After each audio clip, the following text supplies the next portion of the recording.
atender a las personas que están entrando. Gracias.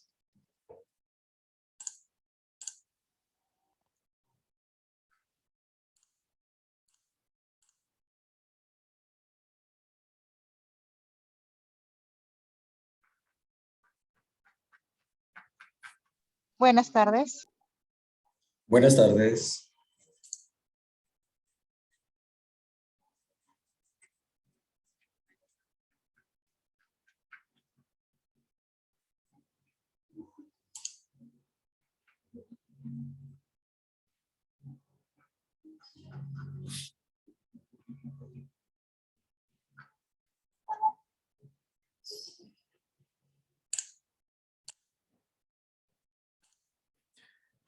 Bueno, voy a iniciar compartiendo la presentación. Por favor, me confirman si se ve bien. Tengan la bondad. A ver, un momento.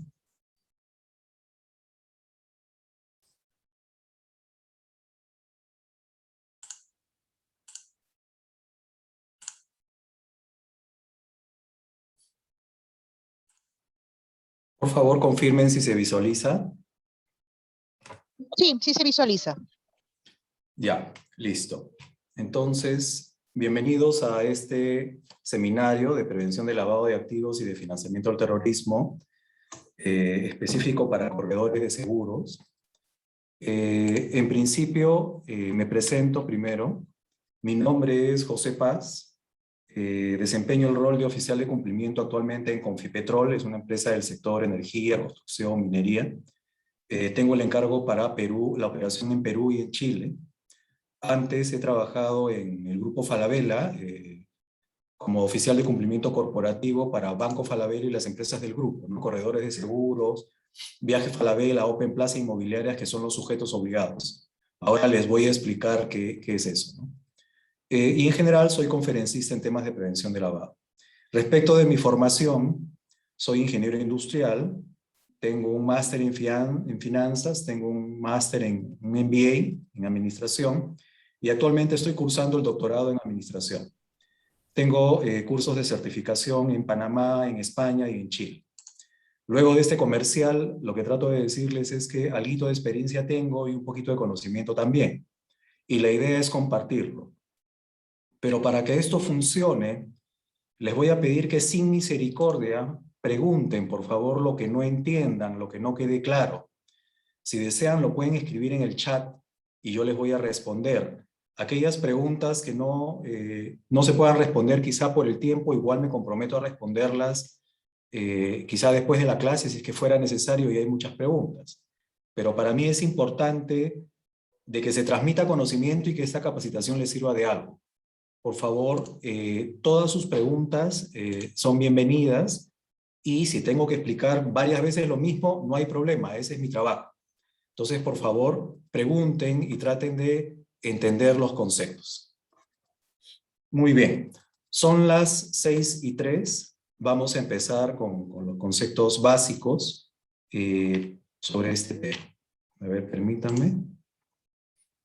Primero, el contenido es, bueno, dar la introducción, sobre todo reforzar los conceptos base, que es lo importante, definir las etapas de lavado de activo y de financiamiento del terrorismo, y sobre todo tener idea de cómo funciona el país, ¿no? Cómo se defiende en su sistema nacional antilavado y antifinanciamiento del terrorismo. Contarles un poco de las alertas internacionales que se dieron en la etapa COVID. ¿Por qué es de interés este sector, no? Porque algunos no lo saben, ¿no? ¿Qué cosa tienen que ver los corredores acá? Les voy a poner ejemplos. ¿Qué tipologías hay para seguros y corredores de seguros? ¿Qué exige la normativa respecto al sistema de prevención que tenemos que implementar? Y qué mecanismos de prevención podemos usar. Evidentemente, cada modelo de negocio es distinto. Entonces, ustedes tienen que rescatar lo que les sea útil al modelo de negocio que ustedes puedan tener. ¿Qué señales de alerta son las más, se puede decir, actuales para tenerlas en cuenta? Y ojalá alcance tiempo porque me gustaría explicarles también el sistema anticorrupción, que es un sistema distinto al de prevención del lavado de activos, y el tema de la ley de protección de datos, que en este esquema virtual, en pandemia sobre todo, por desconocimiento, muchos corredores lo están, se puede decir, violando sin mala intención, ¿no? Entonces, empezamos. Primero el concepto base. Bueno, ahí vemos una sociedad de cualquier país, una sociedad feliz, con todos sus integrantes, gente de bien, gente que trabaja, gente aspiracional. Y hasta ahí todo perfecto. El tema es que también hay una sociedad debajo de eso, de gente que está al margen de la ley, que comete delitos, que quiere las cosas fáciles, y se las arrebata a esa sociedad de bienestar. Eso sucede aquí y en cualquier parte del mundo. Eso es parte de la naturaleza del ser humano y hay que entenderlo así. Ni bueno ni malo, simplemente así es. Así es y lamentablemente se potencia. ¿Cómo se potencia esto? Delitos hay en todos lados y han existido a lo largo de la historia de la humanidad. El problema es cuando una sociedad tiene corrupción. Sus funcionarios se corrompen, los que tienen que impartir ley, los que tienen que detener a los que cometen delitos, etcétera, se corrompen. Entonces, ahí viene el problema. ¿Por qué? Porque el delito se esconde en la corrupción, no se castiga, se vuelven eternos, parece que no hubiera forma de zafarse del delito, y comienzan a crecer las sociedades y los países que son permitidos con la corrupción. Si ven el mapa de la izquierda superior, esos son todos los países considerados a nivel mundial como que más o menos corruptos. Toda la información que yo les presento, por si acaso, es pública. Índice de percepción de la corrupción, pongan en internet si quieren, año 2020, porque es anual, y estos mapas les van a salir. Son informes públicos. Lamentablemente por ahí está el Perú y otros países, ¿no? Evidentemente hay unos más rojos que en otros, ¿no? Pero cuando la corrupción se instala, bueno, evidentemente ya no son miles de dólares, sino son millones de dólares que se mueven a través del mundo. Y para moverse necesitan tener facilidades. Y ahí viene otro concepto distinto. O sea, tenemos los delitos que con la corrupción se eternizan, se vuelven sistémicos, se vuelven inherentes al sistema de un determinado país. Este dinero, que ya se vuelve millones, pueden mover el PBI de un país, necesitan esconderse, necesitan blanquearse. Entonces ahí nace otro concepto, que es países que permiten el lavado de activos. Si se dan cuenta, el mapa es distinto. Son los países que permiten que venga dinero mal habido y se le dé apariencia de legalidad. Eso es lavar dinero, ¿ya? Y el mapa, como se darán cuenta, es totalmente distinto. Y por aquí también están pues los paraísos fiscales, ¿no? Los conocidos paraísos fiscales que ahora les voy a explicar. Entonces eso permite que ese dinero sucio entre como dinero limpio a la sociedad y permite que estos delincuentes se vuelvan gente de bien, entre comillas, que con su esfuerzo ha logrado tener mucho dinero y bueno, lo disfruta, ¿no? Eso es la correlación que hay entre corrupción y el lavado de activos. Por eso es que las sociedades, los países a nivel mundial, requieren dos instrumentos: un sistema de prevención de lavado de activos y financiamiento del terrorismo, que es lo que les estoy explicando en esta sesión, y un sistema anticorrupción, que se parece, que puede utilizar los mismos componentes, pero es un sistema distinto. Por favor, que les quede como conocimiento que son dos sistemas: un sistema de lavado de activos contra el lavado de activos y contra el financiamiento del terrorismo, y un sistema contra la corrupción. Si hubiera alguna duda, por favor, pregunten. Continúo. Si hacemos un zoom a Transparencia Internacional, Índice de Percepción de la Corrupción, acá estamos nosotros, vamos a tener de que a nivel de América, los que se consideran países menos corruptos, no quiere decir que no lo sean, sino que se les considera a nivel mundial menos corruptos por las acciones que toman para combatir la corrupción, es Estados Unidos, Uruguay y Canadá. En contraposición, los más corruptos a nivel de América es Nicaragua, Haití y Venezuela, ¿no? Y Centroamérica se está volviendo pues una bombita, ¿no? de tiempo.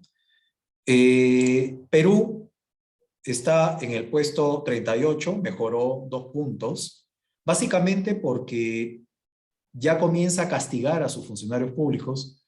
De hecho, tenemos presidentes presos y se exige rendición de cuentas. Todos nos estamos comiendo las uñas porque no se sabe cómo nos van a calificar el próximo año con lamentablemente, esta manera de gestionar que hay en el gobierno actual, ¿no? Entonces hay que estar atentos a eso, porque eso pega en varios sentidos, ¿no? El primer golpe que hemos recibido este año es la calificación de riesgo país, ¿no? Que fue castigada un poco. Eso hace que se ahuyenten un poquito las inversiones y que los créditos suban. Bueno, sigo. Por otro lado, el Estado como país ya identificó hace rato dónde está su principal producción, porque Perú es un país que concentra muchas sociedades dentro y tiene mucha riqueza dentro, ¿no? La lista es interminable, los más conocidos son todos los minerales, producción de azúcar, producción de pescado, cemento, textiles, químico, petróleo, etcétera. Que se quede aquí, que se va afuera, todo lo que quieran, pero eso es lo que Perú produce y está mapeado y se conoce. Y son fuente de riqueza todas esas zonas que están en el mapa. Entonces, como hay mucho dinero que se mueve ahí, la intención es que ese dinero sea legal, que no se escondan ahí entidades que cometan delitos y que traten de lavar dinero, o peor, que vengan lavadores internacionales del extranjero, que hacen trata de personas, que esclavizan mujeres, que esclavizan niños, que venden droga, que venden armas, etcétera, y que todo ese dinero mal habido venga por aquí y se quiera dar la apariencia de que es una inversión y que ha tenido rendimientos. Eso es lavado de dinero. Entonces, el Estado se protege y define qué sectores económicos son los de mayor riesgo y dice las empresas que trabajan en esos sectores de mayor riesgo son sujetos obligados. Entonces, acá les suelto el primer concepto. Si hubiera un examen, yo les tomaría eso. ¿Qué cosa es un sujeto obligado? Un sujeto obligado es una persona o una empresa que trabaja en un sector considerado de riesgo para el lavado de activos o financiamiento del terrorismo y por lo tanto está obligado a reportar sus operaciones al regulador, en este caso a la Unidad de Inteligencia Financiera o a la SBS, según se define. ¿Y qué sectores son esos? Tenemos varios. El sistema financiero y de seguros, por ejemplo, ¿no? Entiéndase por sistema financiero no solamente los bancos, ¿eh? Los bancos, las financieras, las mutuales, las cajas, etc. Entonces, todo lo que es el sistema financiero, todo lo que son todos los tipos de seguros son sujetos obligados y tienen que reportar sus operaciones. De igual manera, las agencias de viaje y empresas de hospedaje. Claro, uno dirá, oye, pero estos no mueven millones de dinero. No, pero pueden mover terroristas, pues. Pueden facilitar la fuga de gente a otros países, como sucede en Perú. Compra-venta de vehículos. Todos sabemos que en frontera se utilizan los vehículos para una serie de cosas, incluso para estafar seguros, que ahora vamos a ver. Construcción e inmobiliaria, igual, ¿no? Un montón de empresas fachadas, donde se mete un montón de dinero, no ganan un centavo, pero dan apariencia de que están ganando dinero. Empresas mineras, ni hablar, ¿no? Perú es un país minero, una cantidad de dinero inmenso se mueve ahí. Y al igual, curiosamente, que los clubes de fútbol y las casas de apuestas, ustedes no tienen idea la cantidad de dinero que puede mover un club de fútbol a nivel mundial, a nivel local. Entonces se presta para el lado de dinero. Los que distribuyen, transportan o comercializan insumos químicos y equipos fiscalizados, que ahora les voy a dar más detalle, también. Y la lista sigue. Enterarme de cuál es la lista y por qué me interesa, porque yo tengo que saber, por ejemplo, con quién trabajo. Claro, nosotros como corredores de seguros, sí somos sujetos obligados. Por eso es que ustedes están recibiendo esta capacitación. Estamos obligados a reportar nuestras operaciones a la Unidad de Inteligencia Financiera. Y todos estos sectores también. Es importante saberlo porque si yo trabajo con un cliente, por ejemplo, que me pide un seguro, que yo le voy a hacer el trámite de su seguro, tengo que saber si es sujeto obligado. ¿Y esta lista dónde está? Información pública en la SBS. Ustedes entran a la página web de la SBS, en la parte superior derecha hay un vínculo que dice prevención de lavado de activos y ahí está, ponen sujetos obligados. O si no, de frente ponen sujetos obligados de Perú y les va a salir la relación. Está en la normativa. ¿Ya? Entonces, como les dije, todas estas empresas, todos estos sectores reportan sus operaciones a la Unidad de Inteligencia Financiera y a la SBS, que con una serie de sistemas y metodologías analizan las operaciones para ver si hay lavadores metidos ahí o hay operaciones sospechosas que deban ser denunciadas. Ahora les voy a poner varios ejemplos. Si ven en la parte inferior derecha, van a ver todos los delitos que también están mapeados a nivel nacional. La corrupción, la minería ilegal, la tala ilegal, la trata de personas, la extorsión, el contrabando, el tráfico de armas, la defraudación tributaria, delitos contra el origen financiero, contra el patrimonio, tráfico de drogas, proxenetismo. Y la lista sigue. Imagínense los millones que mueve esto a nivel local y a nivel mundial. Por eso es importante estar informados. Sigamos. Voy a hacer un paréntesis para explicar el tema de sujetos obligados por insumos químicos y equipos fiscalizados, porque muchas veces esto no se explica. Insumos químicos, bueno, es legal producir insumos químicos, una empresa puede producirlos. El tema es que ciertos insumos, acetona, querosene, ácido clorhídrico de determinada concentración, ácido sulfúrico, etcétera, se utiliza para el procesamiento de la droga, se utiliza para fabricar pólvora y para hacer atentados. Entonces, todos esos insumos químicos que pueden ser utilizados para el narcotráfico o el terrorismo, hay una organización en Perú que los identifica y los lista. Entonces, todos los que producen estos insumos químicos que podrían ser utilizados para elaborar droga o actos de terrorismo son sujetos obligados. Las empresas que los producen y los comercializan son sujetos obligados. Nuevamente, ¿para qué me sirve eso como corredor de seguros? Porque si yo tuviera una empresa como cliente que produce insumos químicos fiscalizados, tengo que saberlo y exigirles, en alguna medida, informarme si tienen un sistema de prevención de lavado de activos.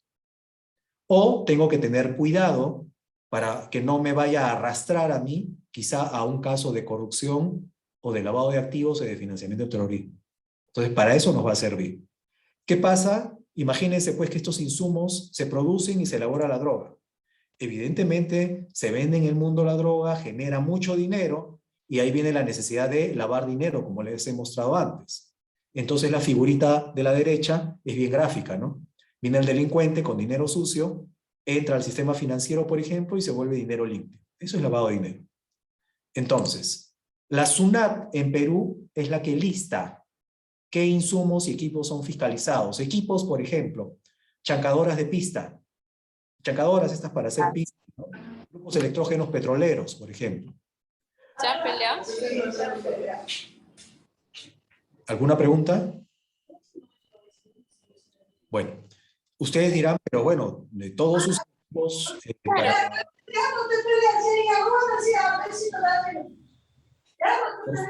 Por favor, Jenny Palomino, su micro está abierto. Bueno, la idea es de que ustedes dirán, pero un grupo electrógeno todos lo utilizamos. Claro, pero el sujeto obligado es aquel que produce el equipo o lo comercializa. Ojo, tengan esa variable en cuenta. Y por otro lado, ya saben que el lavado de dinero lo monitorea y lo regula, evidentemente, la Superintendencia de Banca y Seguros y la Unidad de Inteligencia Financiera, quien define qué empresas son los sujetos obligados que le tienen que reportar sus operaciones. Por lo tanto, ellos lo supervisan. Entonces, esa es la diferencia. La SUNAT es la que los lista. Ustedes ponen en internet insumos químicos fiscalizados SUNAT o equipos fiscalizados SUNAT y ahí les va a salir todas las partidas arancelarias que están consideradas fiscalizables y por lo tanto convierte a los que los producen o a los que los comercializan en sujetos obligados. Espero que haya estado claro ese concepto. Muy bien. Ahora veamos el riesgo, uno de los principales riesgos, el riesgo geográfico. Miren, este mapa es del 2018, Evaluación Nacional de Riesgo, vino Gafilab y evaluó a Perú. Y así lo hace en varios países cada cierto tiempo. Tuve la suerte de participar en esa evaluación como invitado. En esta evaluación, información pública, está en la página web de la SBS, ustedes ponen Evaluación Nacional de Riesgos y la van a encontrar. Sale el mapeo de dónde están concentrados los cultivos de coca, los remanentes de sendero, la minería ilegal, tal ilegal, etc. Todo el informe ahí de todos los sectores está mapeado en el 2018. Por otro lado, tenemos, por ejemplo, a diciembre de 2020, y nos comemos las uñas 2021, fuente Instituto Nacional de Estadística, todas las víctimas de algún delito que fue denunciado. Imagínense, el Perú denuncia el 60% nada más de los delitos que se producen, el otro 40% se queda calladito. Entonces, acá están todos los delitos mapeados por zonas y te dice cuáles son, en teoría, cuáles son las zonas más peligrosas. Por otro lado, tienes que la Defensoría del Pueblo se mata la vida diciendo, señores, por ejemplo, acá hay conflictos, tengan cuidado. Hay un montón de conflictos a nivel nacional por reclamos ambientales, por abusos laborales, por contaminación, por falta de carreteras, ahora por salud con la etapa de pandemia, y nadie le hace caso. La Defensoría nos para diciendo, señores, tengan cuidado, que hay potencialmente un problema. Y lo que se espera el próximo año es que este mapita cambie, todos los conflictos se van a trasladar al sur, por el tema minero. Entonces, hay que estar atentos a esto. ¿Esto para qué me sirve? No hay que ser muy brillante para que si tú transpones los mapas, sepas cuál es la zona de mayor riesgo. Y cuáles son, ¿qué te digo? Si tú tienes un cliente que opera en determinada zona, tú deberías saber si es de mayor o menor riesgo. O si eres un corredor de seguros que trabaja en determinada zona, tienes que saber qué delitos son los más comunes, dónde tengo que tener cuidado, etc. Para eso sirve. Insisto, pongo las fuentes porque esta es información pública. Ustedes la pueden tener, copien la pantalla, no hay ningún problema. Bueno, ahora veamos qué pasa en la práctica. Todos los sujetos obligados, Profesor, disculpe, ¿y dónde podemos Dígame. encontrar esa información? Las fuentes están ahí. SBS, Evaluación Nacional de Riesgo, en la página web de la SBS. Ok, Den- gracias.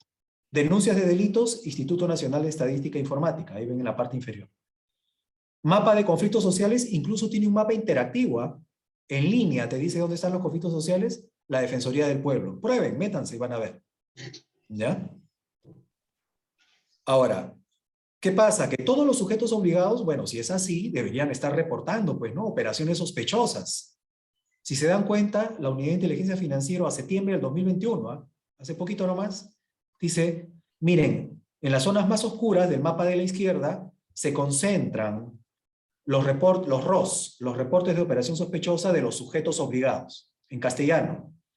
Los corredores, los bancos, las agencias de viaje, todos los que son sujetos obligados, las mineras, etcétera, reportan sus operaciones sospechosas y le dicen a la UIF, oiga, por si acaso, acá tengo operaciones que son sospechosas, podría haber lavado dinero, por favor investigue. Si se dan cuenta, no coincide en lo absoluto donde están las zonas de mayor riesgo. Entonces se comprueba la teoría del lavado. Una cosa es donde se genera el delito y otra cosa es donde se lava el dinero. Evidentemente se genera el delito en la sierra, en la selva, hay un riesgo potencial ahí, pero se lava el dinero en la costa. ¿Por qué? Porque hay más, en Lima sobre todo, porque hay más entidades financieras, porque hay más sujetos obligados, porque hay más empresas que podrían dar apariencia de legalidad. Por eso es que se traslada el dinero. Espero que hasta ahí haya quedado el concepto claro. Una cosa es el origen y otra cosa es el destino. Entonces, el origen es donde se produce el delito, el destino es donde intento lavarlo, dar apariencia de legalidad. ¿Sí? Ahora veamos a qué nos enfrentamos. Ahí están ustedes, estamos nosotros, corredor de seguros. Te puedo cambiar la vida. Y enfrentamos todos un escenario económico difícil para el 2022. Peor aún, no tenemos mucha información para saber cómo va a ser el 2022 por la manera de gestionar que tiene el gobierno. Entonces, ojalá eso cambie. ¿A qué nos enfrentamos? Bueno, Perú, país percibido como el 10º más corrupto, ha mejorado, pero debería mejorar más. Ahí están todos los casos listados, Odebrecht, lavado de activos, compañías offshore, Panama Papers y hace poquito Pandora Papers, ¿no? Y acá quiero hacer una aclaración. Mucho se habla de paraísos fiscales, pero no se explica. Los paraísos fiscales, evidentemente, son zonas liberadas, se puede decir, que pagan menos impuesto. Quiere decir que si yo tengo una empresa en ese país, voy a pagar menos impuestos. Por ejemplo, Panamá, ¿no? Abro mi empresita y pago menos impuestos. Pero igual pago, pero mucho menos de lo que pagaría acá. Si en Perú pago 30% de impuesto a la renta, allá voy a pagar 5%. ¿Dónde te conviene tener tu empresa? En Panamá, pues. No es ilegal. No es ilegal hacerlo. Tú puedes poner tu empresa ahí. Por ejemplo, en Pandora Papers salió Vargas Llosa, conocido peruano. Claro, por supuesto, Vargas Llosa vende sus libros en el mundo, tiene una serie de regalías en el mundo, y estas Estas empresas que se constituyen en los paraísos fiscales, además, tienen una serie de facilidades, ¿no? Pueden recibir una serie de ingresos, se puede decir, como el caso de Vargas Llosa, y concentrarlos y tener una contabilidad totalmente transparente y la registre y ya está. ¿Cuál es el truco? ¿Qué cosa es lo legal? Que donde él resida, en este caso en España, tiene que haber declarado que tiene empresas ahí que reciben dinero, reciben regalías, él paga impuestos allá y completaría sus impuestos en España y se acabó el problema. No pasa nada. Es legal. El tema es de que además de otras funcionalidades, los paraísos fiscales también ofrecen anonimato. Claro, si tú fueras un multimillonario, inviertes en el mundo, inviertes en un paraíso fiscal, por seguridad, tú no vas a querer pues dar tu nombre, ¿no? Pones un tercero o inventas un nombre, ¿no? Normalmente es así. Por seguridad, ¿no? Por seguridad por delincuentes y por seguridad por tu propia familia, ¿no? Como dicen las lecturas, ¿no? A veces a los reyes no los mataban los enemigos, los mataban su familia para heredar, ¿no? Entonces, tienes que considerar eso. Son las facilidades que das. ¿Dónde está el delito? ¿Dónde está lo malo? Cuando no eres transparente en declarar en tu país de origen, en tu país de residencia, que has constituido empresas en paraísos fiscales. Lo haces secretamente, lo haces anónimamente, no declaras impuesto, evades, pero a la vez comienzas a hacer negocios turbios. Por ejemplo, Odebrecht, ¿no? Me meto, recibo tremendo soborno, me voy por el mundo, le digo a mi amigo Maiman, oye, ábrete un montón de empresas en paraísos fiscales, hacemos como que hubiera inversiones y lo disfrutamos en Estados Unidos. ¿Saben de quién estoy hablando, no es cierto? Entonces, eso sucede. Sale de lo legal cuando no eres transparente y no lo declaras en tu país de origen. Ese es el tema. Entonces, si ustedes en su revisión les saliera la noticia de que algún cliente de ustedes tiene, se puede decir, listado empresas en paraísos fiscales, no pasa nada, puede ser legal. La pregunta que hay que hacerle al cliente es si ha sido transparente y lo ha declarado en Perú y paga impuestos en Perú. Si la respuesta es sí, no pasa nada. Ustedes hicieron debida diligencia. Consultaron y registraron. Si el cliente les mintió, es su responsabilidad, no de ustedes. Ustedes no son la policía. Ustedes simplemente evidencian y preguntan. Sobre todo si es un corredor empresa, por favor. También nos enfrentamos a un escenario político distinto para este 2021 y para el 2022. Entonces nos gusta meternos en problemas, ¿no? Se vienen las elecciones de alcaldía y va a ser todo un tema eso, ¿no? Y además hay la presunción, pues, de que un montón de partidos políticos en Perú lava dinero, como sucede en todo el mundo. Entonces nos falta ahí alguna normativa. Y hay algo que he cambiado en mi presentación y por favor les pido que pongan atención. La pandemia, el estar encerrados, el desarrollo virtual ha generado un salto tecnológico y no le estamos poniendo atención. Jerusalén está que se mira el ombligo, está que discute por qué los españoles nos conquistaron, en vez de estar preocupados de lo que se viene a futuro. Se ha desarrollado la Big Data, la data inmensa, la data lake, las lagunas, los lagos de información para ser explotados. Se ha desarrollado la impresión 3D a todo nivel, hasta pueden hacer una casa con 3D. Se ha desarrollado la ciberseguridad. Todo el mundo tiene que estar enterado de qué medidas de seguridad tiene que tener para que no nos cometan fraude cibernético. Se ha desarrollado el social media, marketing, el community management. Ustedes pueden vender por redes sociales, seguramente ya lo hacen, pero hay metodología, hay técnica para eso. Se ha desarrollado los servicios móviles a todo nivel. Estamos en 5G, quiere decir 5 canales posibles de comunicación. Se ha desarrollado la robótica para automatizar procesos. Se ha desarrollado la computación en la nube. Ustedes pueden tener toda su información respaldada en la nube. Se han desarrollado APIs que son, se puede decir, servicios para que ustedes se conecten como si fueran enchufes estándares y puedan disfrutar de una serie de servicios ofrecidos en la nube. Se ha desarrollado el Internet de las cosas, quiere decir de que tú puedes, con el IoT, puedes conectarte con equipos y monitorearlos de manera remota. Se aplica mucho en minería. Si ustedes ofrecieran un seguro a una minera, tienen que ver si tiene esta tecnología. Se puede monitorear el trabajo de los empleados con drones. Se puede hacer una serie de monitoreos. En Perú ya se ofrece, claro, Perú lo ofrece, por ejemplo.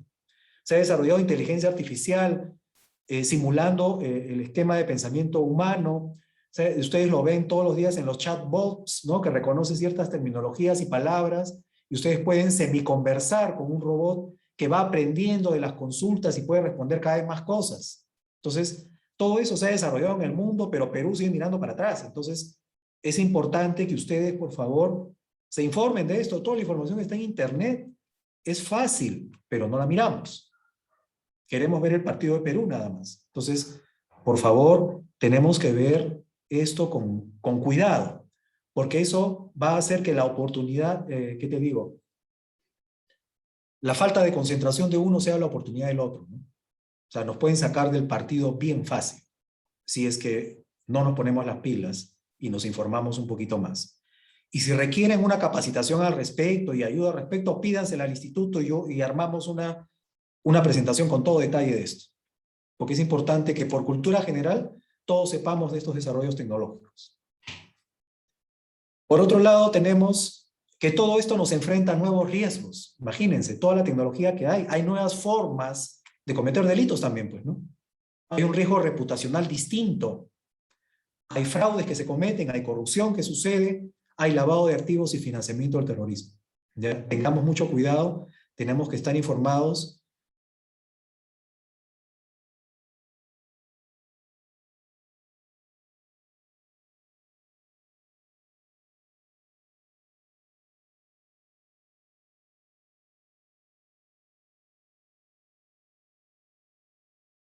Entonces le escucha, profe. Micrófono, ¿Me profesor. escuchan? ¿Me escuchan ahora? Ahora sí. Ahora sí. Ya. Me están boicoteando, ¿eh? No quieren que les cuente.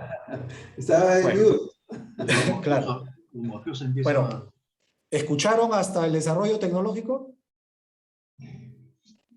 Repita antes, profe. Repite un poquito antes, porfa. Ya. ¿Escucharon el escenario político? Sí. Sí, sí, eso escuchamos. Ya. ¿La lista de los desarrollos tecnológicos escucharon? También. Ya. Entonces, el mensaje es lo que está a la izquierda, ¿no? Esto ha generado nuevas formas de daño por fraude, por corrupción y por lavado de activos, y el corredor tiene que cuidar mucho su reputación. Entonces, tiene que tener cuidado y estar enterado de esto y debería ser una especie de gremio que se proteja y que les dé información. Y el instituto les puede ayudar en eso. Si ustedes necesitan, les armamos una capacitación sobre estas tecnologías y el riesgo que podría representar para ustedes. Es importante, por cultura general incluso, que lo sepan y sobre todo que lo comuniquen a su familia, a sus conocidos y a las personas con las que ustedes trabajan. Tenemos que mirar esto porque es latente. Entonces, es un tema no menor y que Perú no lo está mirando y es importante que lo miren. Bueno, dicho eso, ¿cómo nos protegemos? Nos protegemos con un sistema de cumplimiento que mitigue el riesgo. Y acá vuelvo a hacer una frase que me preguntaron en una capacitación anterior. Señores, el riesgo no se elimina. El que les diga que elimina el riesgo los engaña. El riesgo se mitiga, se reduce con acciones, se achica, pero de ninguna manera se elimina. Es mentira que se elimine. El riesgo va a estar latente ahí hasta que uno lo vaya minimizando y ya no sea atractivo, en este caso, para el delincuente. ¿Ya? Ahora vamos a la parte conceptual. Supongo que ustedes ya tienen claro esto, pero igual se los repito. Hemos hablado de corrupción, lavado de activos, financiamiento del terrorismo. ¿Pero qué es eso, no? Bueno, corrupción, la imagen es, creo, bastante gráfica. El uso del poder, ¿no? Para beneficio propio. Quebrar un sistema legal, principios éticos, etc. ¿Cómo lo digo más fácil? Cuando corrompemos a un funcionario público, pues. Cuando le damos plata a un funcionario público para que no nos multe porque nos pasamos un rojo, para que no nos ponga una papeleta, cuando multamos para hacer un trámite más rápido, acá le dicen la aceitada, en el extranjero le dicen pagos de facilitación, o entre privados, cuando me concerto para subir los precios, cuando me concerto para que no haya medicinas, eso es corrupción. Con públicos y entre privados. Y para ambas hay legislación en Perú, por si acaso. Y ustedes tienen que saber. El lavado de activos se define como la conversión, transferencia, ocultamiento de bienes, efectos de ganancias. Encubrimiento del origen. Claro, si yo soy un delincuente, me interesa cubrir que nadie se entere de dónde saqué la plata. Pues no, fue un delito, ¿no? Seguramente robé celulares, los compré y los vendí, seguramente trafico drogas, seguramente vendo coca, insumos químicos para el terrorismo, trafico con niñas, trafico con niños, vendo armas. Evidentemente no quiero encubrir el origen. Entonces, aquel que ayuda, aquel que facilita el lavado de activos, está dentro del delito. Así que no solamente es el que comete la intención de lavar, es el que facilita el delito. Entonces, por favor, no se vuelvan ustedes en instrumentos útiles para el lavado de activos. No me gustaría saber que alguno de ustedes está preso. Peor si ha recibido esta capacitación. Con todo cariño voy y les pego. ¿Cómo es posible? Sabiendo que caigan en ese tipo de delitos. Eso no puede ser. Profesor, una consulta. Sí. ¿Cómo, por ejemplo, denunciar también a la SBS? Porque el año pasado, cuando recién inició el tema de la pandemia, me pasó con un cliente, yo tenía una cuenta X, y resulta que vino un corredor y fue a mi cuenta y le dijo que yo estaba, que yo tenía el código inhabilitado. Y resulta que yo había presentado una carta de presentación a una empresa X y la SBS ese mismo día me había llegado una carta, sorpresa, ¿no? Nunca la SBS funciona tan rápido. Claro. Me había llegado una carta amonestando como que supuestamente me iban a bajar el código y bueno, yo tuve que decirle a la secretaria, le dije, oye, quiero conversar con el director porque si no me voy a ir a la prensa. O sea, ¿cómo? O aquí nosotros podríamos quejarnos de esos actos porque primero y después esta empresa supuestamente me querían decir, oye, pero tienes que pagarle a tal. Dije, mira, prefiero dar un paso al costado de esa cuenta a que después voy a aparecer con un tema de acto de corrupción porque yo no puedo pagar, yo sé que eso está prohibido, ¿no? Pero vamos, como el otro broker, una persona jurídica, yo soy persona natural, estaba 100% segura que me iban a inhabilitar. Y es más, yo presenté una carta por mesa de parte a una empresa X el día, por ejemplo, 20 de febrero, y el mismo 20 de febrero la SBS había girado una carta, informándome que estaba yo en falta. Te entiendo perfectamente. Comprende que hay que separar los dos ámbitos. ¿Ah? Una cosa es acto de corrupción y prevenir el lavado de activos y financiamiento del terrorismo, y otra cosa es se puede decir, el medio por el cual se comete el delito, que en este caso sería el licenciamiento, el permiso de un corredor, que es un tema totalmente distinto. Entonces te respondo desde las dos vistas. Muy bien tú actuar respecto de no caer en págale a no sé quién para que te agilice, se puede decir, el trámite, o no te sancione, ¿ya?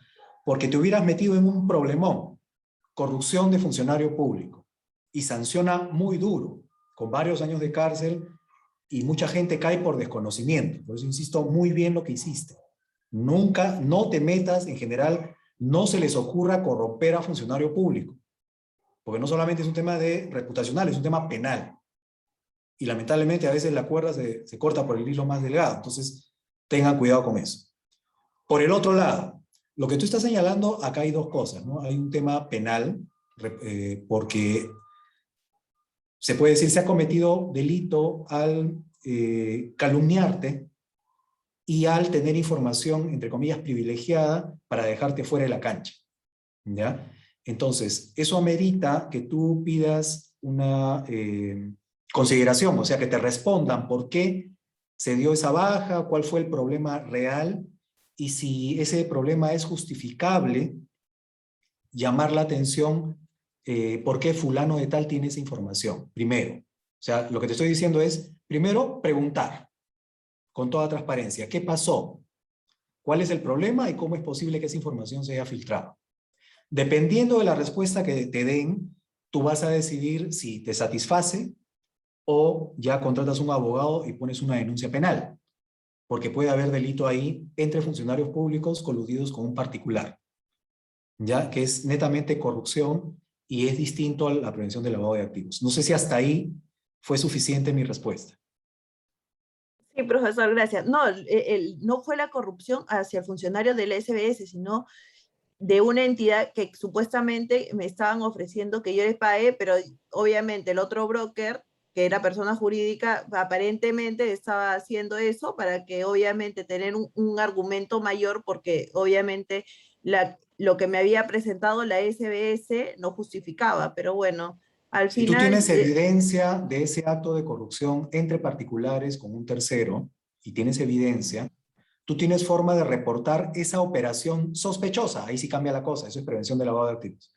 Estoy reportando una sospecha y tienes que dar evidencia, ¿no? Tienes que tener alguna evidencia de eso y lo puedes hacer tú si es que estás registrada como oficial de cumplimiento, que ahora les voy a explicar cómo se hace, o lo puedes hacer de manera voluntaria y la SBS tiene en su página web, en la parte de prevención de lavado de activos, tiene cómo reportar actos que se pueda presumir que hay lavado de activos o financiamiento del terrorismo. Son dos maneras, tú puedes escoger cualquiera de ellas.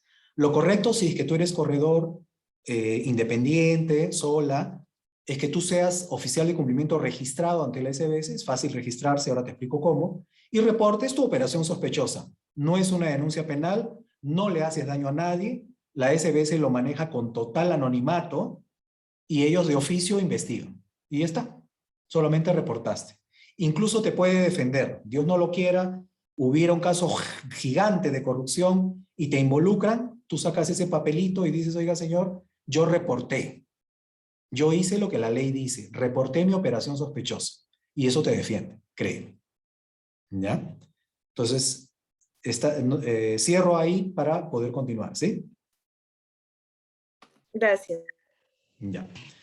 Entonces, las partes de lavado de activos son, colocan el dinero, claro, busco una entidad financiera, busco un corredor medio corrupto, y, ¿qué te digo? Pues, le digo, oye, contrátame la prima más cara del mundo que tengas de salud, te pago en efectivo, tal cantidad, más de $10.000 por la prima, cosa que está prohibida, lo hace. Y a los 3 días te digo, oye, ¿sabes qué? No quiero. Oye, pero va a haber una penalidad, te voy a anular el seguro, no importa. Cóbrate lo que quieras, pero la diferencia me la depositas en una entidad financiera. Me das un cheque y lo depositas en una cuenta. Ya ingresé, ya tengo una cuenta. Acuérdense que el lavador tiene millones, ¿eh? No le importa perder plata. Ya ingresé al sistema financiero, motivo de la cuenta, devolución de prima de seguros. La transformo, comienzo a abrir un montón de cuentas. Comienzo a invertir, comienzo a depositar, saco tarjetas de crédito, las prepago, me pido préstamos, los prepago, invierto, depósitos a plazo, etc. Ya comencé a transformar. Y luego la integro, me voy a cierto lugar y trato de disfrutar. Por ejemplo, coloco el dinero y me voy y me compro pues la Torre Omega y me compro una casa en el norte. Y cuando me preguntan de dónde saqué la plata, le echo la culpa a la suegra, ¿no? Y le digo, fue de la Segunda Guerra y con eso se compró la casa, perdón, la oficina en la Torre Omega. Lo transformo, le digo a mi amigo Maiman, oye, invierte en una serie de paraísos fiscales en el mundo, invierte en una serie de empresas y luego lo integro en Estados Unidos y me quiero ir de vacaciones. Caso Toledo, hizo la tarea completita, por eso es que está preso en Estados Unidos.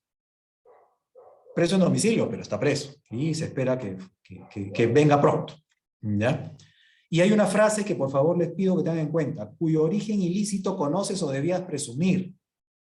Comprendan que la superintendencia, la unidad de inteligencia financiera, recibe reportes de operaciones sospechosas de una serie de sectores.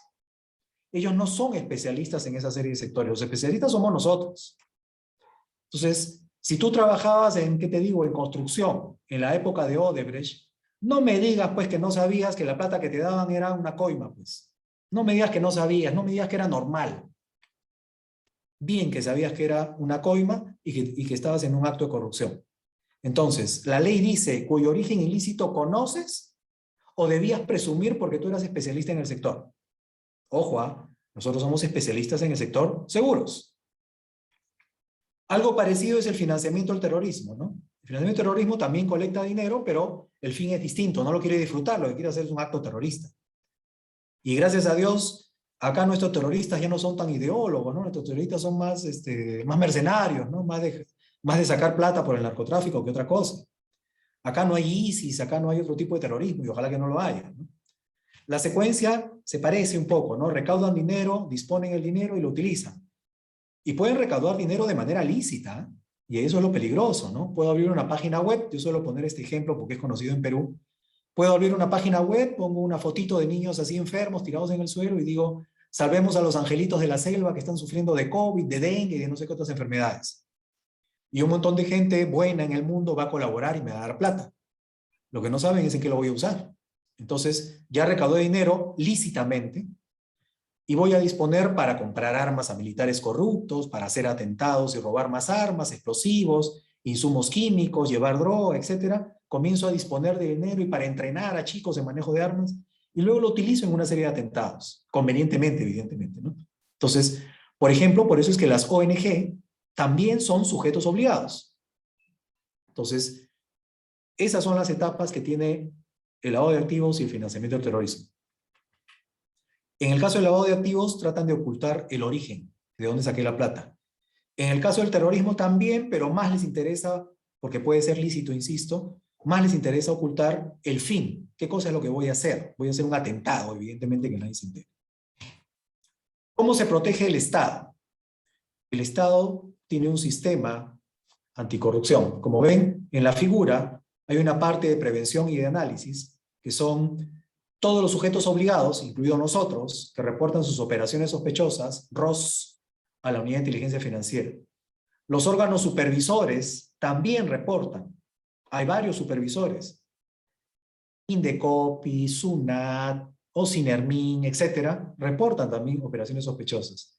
Las UIF del mundo se ayudan entre ellas y también reportan. La UIF de Colombia, de Chile, todo entre ellas se ayudan y reportan operaciones sospechosas. Con eso, la Unidad de Inteligencia Financiera de Perú hace un análisis, hace un informe de inteligencia financiera y finalmente comunica al Ministerio Público para que ya tenga un caso formado y haga una denuncia al Poder Judicial y para que la policía actúe y detenga a los dinámicos del centro, y se fugaron todos, ¿no? Entonces, también sucede eso, ¿ya? Esa es la secuencia que tiene nuestro sistema nacional anticorrupción y en general es muy parecido en todos los países. Acá están los corredores de seguro. En la parte inferior les pongo el vínculo. Si quieren entrar, está toda la información en la página web de la SBS. Luego tenemos, ¿y cuál es la jerarquía de normas que a nosotros nos competen, ¿no? Hay una política y un plan nacional, que ahí está el número del decreto. Hay una ley que crea la Unidad de Inteligencia Financiera y dice quiénes son sujetos obligados, qué es lo que tienen que hacer, etc. Y finalmente salió un reglamento de esa ley que por cultura general deberían revisar. El reglamento lo que te dice es, para aquellos que son sujetos obligados, qué acciones tienen que tomar y también para el tema anticorrupción, ¿no? La banca y seguros tienen su reglamento específico, que eso sí tienen que saber obligadamente. La 2660 en el año 2015 incorporó a los corredores de seguros como sujetos obligados y ahí dice todo lo que se tiene que hacer, que es todo lo que yo les estoy contando. Aparte hay una serie de normas sectoriales, ¿no? La ley anticorrupción, que ya les dije que es un sistema aparte y que aplica para todo el país. La sanción por la corrupción entre privados, el reglamento para corredores y auxiliares, el reglamento para corredores y reaseguros, y el sistema de notificación electrónica, que es más o menos lo que me ha preguntado hace un momento la señorita, cómo reporto en línea estos casos. Ojo que desde el 2018 la Evaluación Nacional de Riesgos decía hay una falta en la consolidación de prácticas para que sea idóneo. Puede estar bonito todo en papel, pero para que funcione hay una parte que falta y deben incorporarse los corredores de seguros. Y se incorporaron. Algunas estadísticas en la parte de la izquierda son los reportes de operación sospechosa que forman parte de informes, o sea que son reportes que valen la pena, que tienen sustento, que era una sospecha válida. Y a la mano derecha tienen todos los oficiales de cumplimiento registrados ante la Unidad de Inteligencia Financiera. Los corredores de seguros son sujetos obligados. Si usted trabaja para una empresa, su empresa tiene que tener un oficial de cumplimiento registrado. Si usted es un corredor de seguros, persona única, persona natural, y es un corredor de seguros registrado, usted es el oficial de cumplimiento y tiene que estar registrado. Y si se dan cuenta, lo que tenemos aquí es el 4% de todos los informes fue en el sector seguros y reaseguros. Quiere decir que sí se está moviendo la cosa y sí están reportando operaciones sospechosas. Y el 7% de todos los oficiales registrados es de los seguros, corredores de seguros. Hace algún tiempo, un año y medio más o menos, esto no llegaba ni al 2%. Entonces, es importante que todos estén registrados y para eso sirven estas capacitaciones. Insisto, la información que les doy es pública, la referencia la ven en la parte inferior, Unidad de Inteligencia Financiera, septiembre de 2021, está en su página web. Todos estos son los sectores de riesgo, como les comenté, y los delitos precedentes, ¿no? Tráfico de drogas, minería ilegal, defraudación tributaria, enriquecimiento ilícito, secuestros, tráfico de personas, corrupción de funcionarios, fraude y una serie interminable de delitos. Se supone que todo esto tiene que estar atendiendo el Estado para tratar de mitigar el riesgo. Evidentemente a nosotros nos interesan los fraudes financieros y de seguros, ¿no? Que es nuestro sector. La Unidad de Inteligencia Financiera de Estados Unidos en el 2019 ya alertaba antes de que nos encerremos en pandemia, señores, hay un riesgo, va a haber una serie de nuevos delitos asociados a la pandemia, tengan cuidado. A nivel mundial se alertó. Gafilab hizo lo mismo a nivel local, 17 países de Latinoamérica les dijo, señores, tengan cuidado, va a haber corrupción en la etapa de COVID, en la etapa de pandemia, en la etapa de cuarentena. La UIF de Perú sacó un boletín extraordinario y alertó, señores, va a haber riesgo, tengan cuidado. Y se presentaron toditos. Hubo falsificación de medicamentos, hubo fraudes financieros, corrupción en compras del Estado, salieron algunos presidentes por eso. Se comenzó a activar una serie de modalidades que ya habían, se puede decir, minimizado. El pitufeo, ¿no? Que es abrir un montón de cuentitas pequeñas con un montón de personas para lavar dinero. Complicidad con funcionario financiero, es decir, con el cajero, con el agente del banco o de la entidad financiera para cometer fraude o lavado de activos. Y evidentemente omitir un montón de controles, ¿no? Entonces ya se había alertado de eso a nivel mundial. Financiamiento informal, ¿no? Eso de que te presto dinero, Dios mío, ¿de dónde sacará esa plata? Esquema Ponzi, ¿no? Los cincuentones se acuerdan del caso Carlos Manrique de CLAE, que era el esquema piramidal, ¿no? Que sale por ejemplo, si los bancos ofrecen pues 5% por tus ahorros anual, viene una entidad y te dice, mira, yo te pago por tus ahorros 10, 20% mensual, que es un montón, ¿no? Entonces, bueno, tú dices, voy a probar, ¿no? 100 solcitos y, uy, me cumplieron.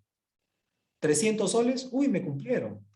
Y si te dicen, si te traes referidos, te pago más. Y traes referidos y a todos le cumple. Claro, a todos le cumple porque lo que hacen es, con la entrada de dinero de los nuevos clientes, entre comillas, le pagan a los que ya invirtieron. Y así sigue creciendo la base.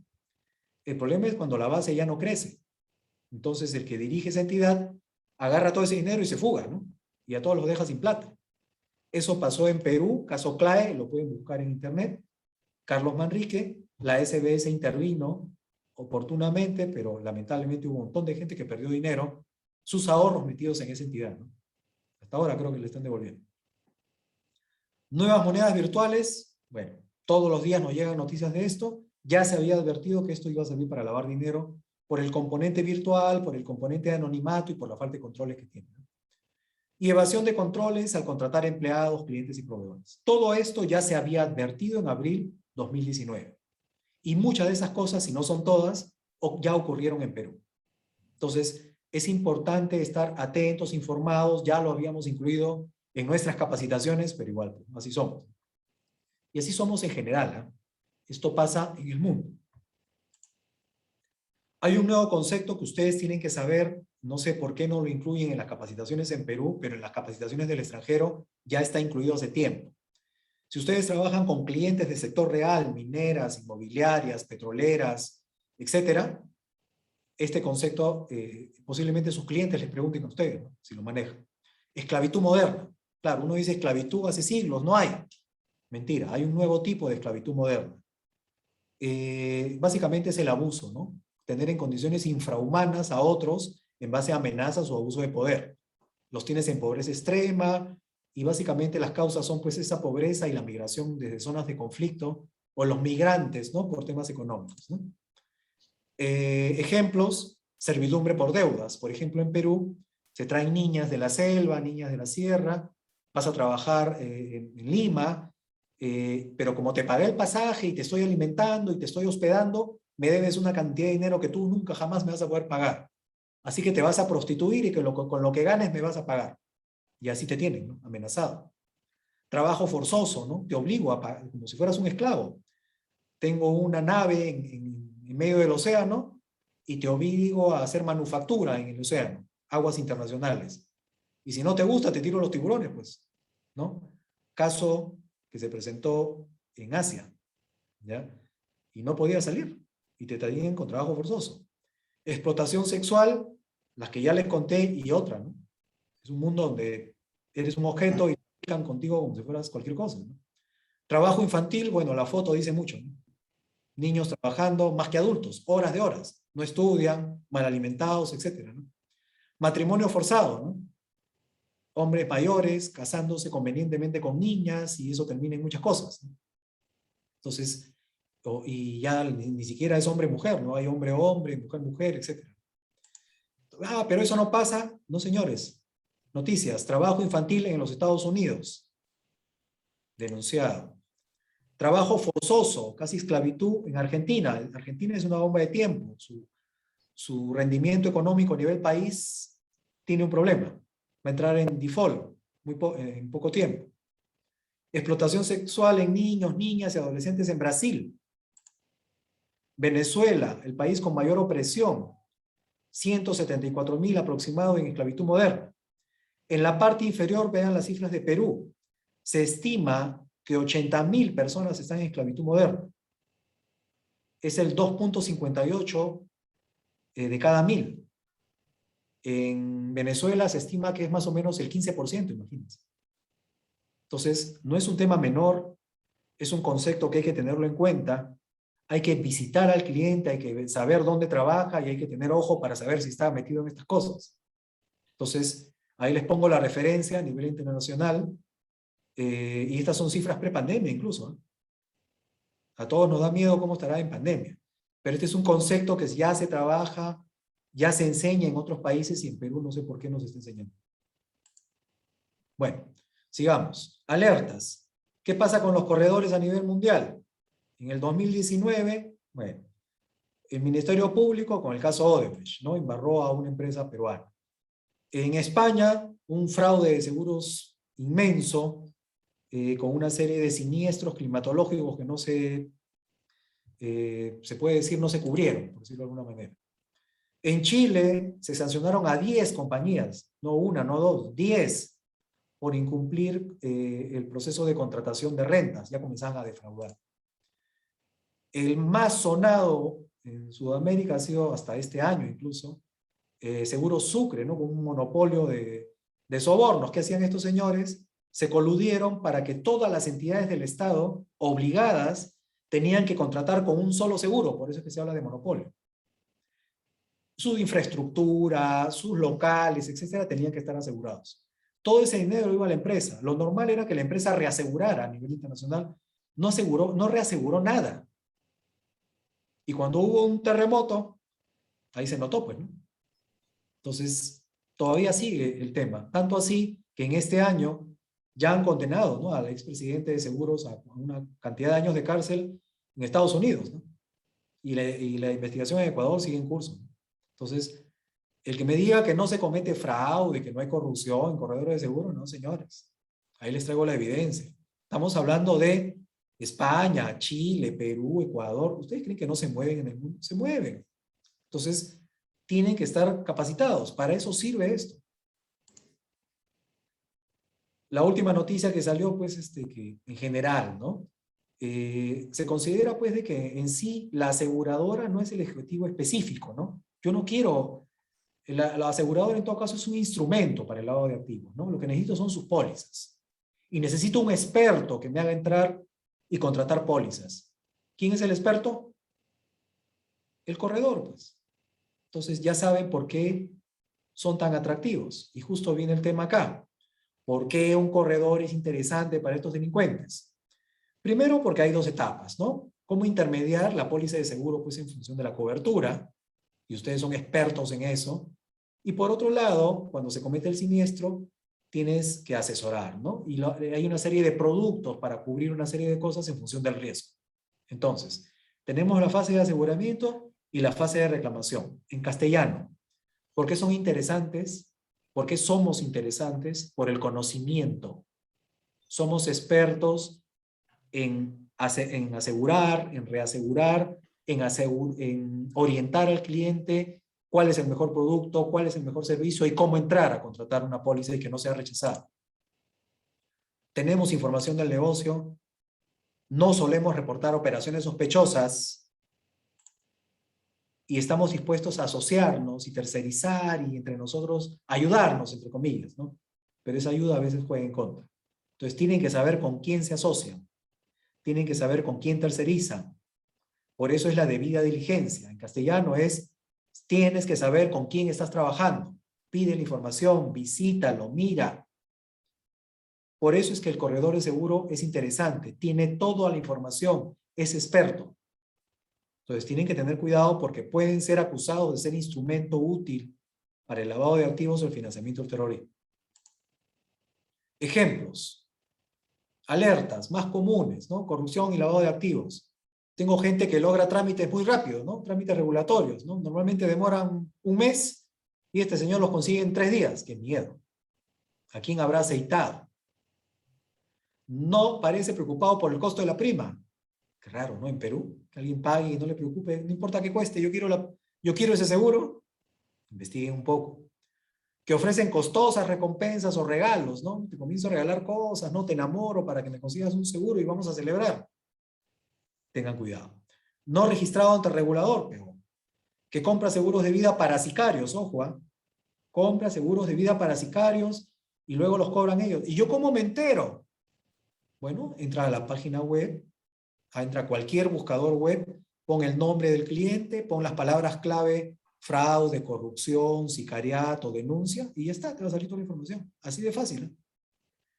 Que orienta o simula o exagera siniestros para cobrar el seguro, que cobra pólizas de vida con ahorro, ¿no? Con componentes de ahorro para poder invertir dinero en efectivo y retirarlo, y que transfiere pólizas a terceros no relacionados con el producto de seguros, que muestra demasiado interés en conocer tempranamente, ¿no?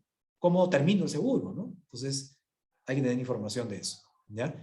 Evidentemente, estos son los más conocidos, ¿no? Si ustedes ven la ley 2660-2015, la misma ley les pone una serie de alertas que seguramente ya conocen, pero es bueno verlas. Repito, resolución 2660-2015 SBS, 2660-2015 SBS, ahí está todo lo que tenemos que hacer e incluso pone señales de alerta. En terrorismo, para clientes o corredores, con demasiado interés en tener información estratégica, ¿no? Típico de, ¿qué les digo? De la zona petrolera, ¿no? Donde no hay seguridad, donde hay vulnerabilidad en las redes de distribución y ¡pam! Un atentado. Cortan la red de distribución, contaminación, se levanta el pueblo, conflicto social, atentado terrorista. ¿Quién dio la información? El corredor de seguros. Radicales posiciones políticas en tratar de adoctrinar. Acá hay otro tema. Sobre todo en este escenario político. No tiene nada de malo tener simpatía política, tener opinión política está bien, es saludable. Que apoyemos a uno u otro está perfecto, no tiene nada de malo. Eso es parte de nuestra naturaleza. Lo que tiene de malo es cuando tú tratas de adoctrinar por las buenas o por las malas a alguien. Imagínate tú si eres un jovencito o si eres mayor y tienes tu hijo. Trabajaste, lo lograste educar, consigue su primer trabajo, un futuro prometedor para ese joven. Entra a una empresa y vienen unos fulanos, lo adoctrinan, le meten ideas en la cabeza, lo convierten en terrorista. A nivel internacional termina preso, una desgracia. Tú dirás, oye, ¿por qué la empresa no protegió? ¿Cómo lo permitió? ¿No? Entonces, por eso es importante que todas las empresas tengan lineamientos éticos, tengan código de ética y que sepan diferenciar lo que es la opinión política del adoctrinamiento. Eso es distinto. con publicidad y todo. Entonces, hay que marcar esa diferencia y denunciar si lo hubiera. Porque eso es un reporte de operación sospechosa por posible en prevención de actos terroristas. Hay que tener cuidado, sobre todo con los más jovencitos. O hay corredores o clientes que buscan asesoría en asegurar inmuebles, donde todo el mundo sabe, es información pública, que los dueños pues están metidos en actos de corrupción, ¿no? Claro, quiero asegurar el inmueble y quiero cobrar, pues no, antes de que pase algo. Sobre todo si es y también insumos y equipos fiscalizados. En el sector transporte, que concentran pues los cobros de seguro para vehículos, embarcaciones siniestradas, que ahora les voy a explicar con más detalle. Reglamento, ahí está el reglamento, la 2660 que les mencioné, que ya incorpora a los corredores de seguros, que incorpora un sistema de prevención basado en componentes de cumplimiento y gestión de riesgo. Y acá hago una aclaración. Antiguamente, los sistemas de cumplimiento eran básicamente un checklist de que tienes que tener una lista de cosas y ya está, ya cumpliste. La interpretación la daban los abogados, generalmente el oficial de cumplimiento era un abogado. Luego vino el tema de gestión del riesgo, que es distinto. Es evaluar mis productos, a ver cuál tiene más riesgo que otro, evaluar el sector geográfico donde trabajo, evaluar mis clientes. Hay clientes más riesgosos y otros menos riesgosos. Eso es evaluar el riesgo. Y ahí puedes hacerlo de manera cualitativa o cuantitativa. Yo soy ingeniero y estoy metido en esto. Y se aplica gestión del riesgo con números, con estadísticas, con desviaciones estándar, con proyecciones, con normalidad, inusualidad estadística, etc. Entonces, ahí entró el componente del riesgo. Y precisamente es lo que busca la normativa, que gradualmente se tenga sistemas de prevención, claro, con temas de cumplimiento donde cumplo el checklist de lo que pide la normativa, pero que también tenga criterio para evaluar el riesgo, para saber dónde me estoy metiendo, con algo de matemática, con algo de experiencia, ¿no? Entonces, ¿cuáles son los factores de riesgo mínimos que yo debería atender? Conocer a mis clientes, catalogar con criterios sencillos cuáles son los más riesgosos y cuáles son los menos riesgosos, igual con mis productos y servicios, igual con las zonas geográficas donde yo opero o mis clientes operan, igual con mis proveedores, por ejemplo. Ahora, por favor, tengan en cuenta, muy en cuenta este párrafo.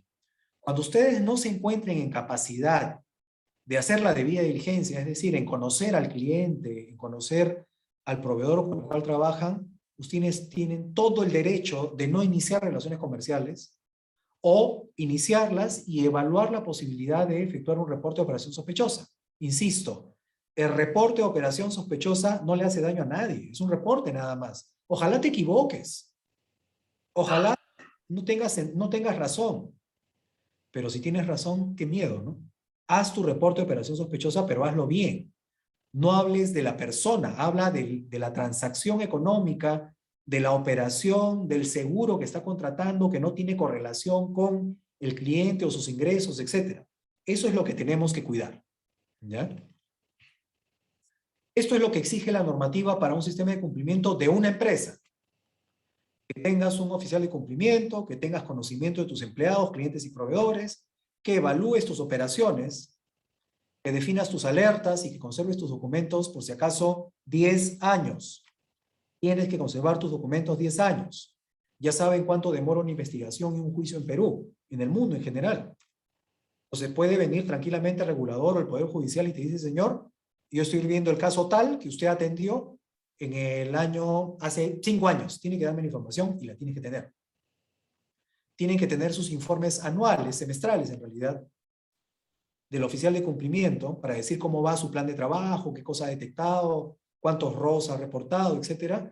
Y eso se reporta al mes cerrado, al mes siguiente del año cerrado, es decir, en enero, y tienes hasta 15 días más. En total tienes 45 días para reportar el año anterior, ¿no?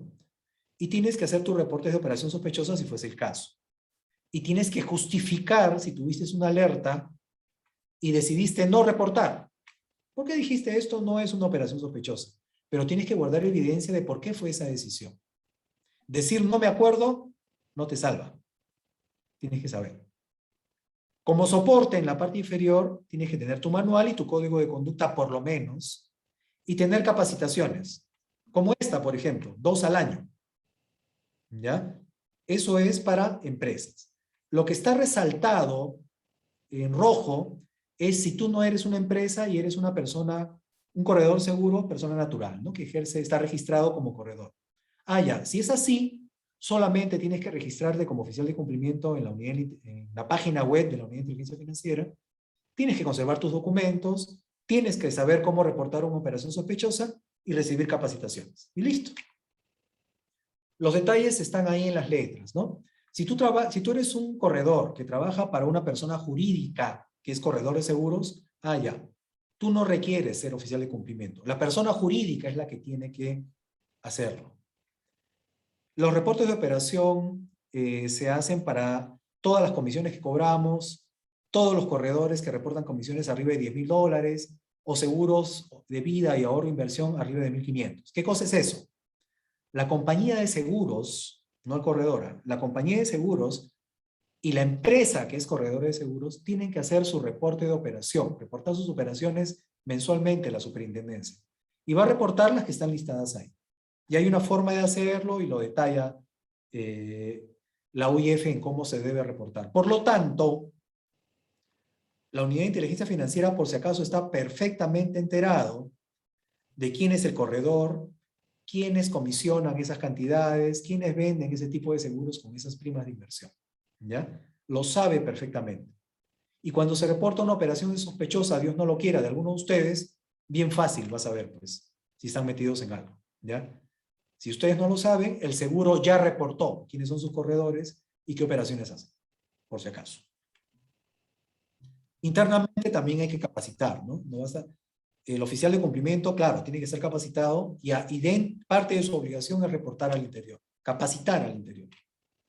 Si soy un corredor de seguros, tengo que ser oficial de cumplimiento, tengo que estar registrado, tengo que tener las capacitaciones, tengo que manual y mi código de conducta, registrar mis operaciones, guardar 10 años este registro, conocer a mis clientes, trabajadores y proveedores y hacer un informe anual. Y listo. Eso es todo lo que se pide.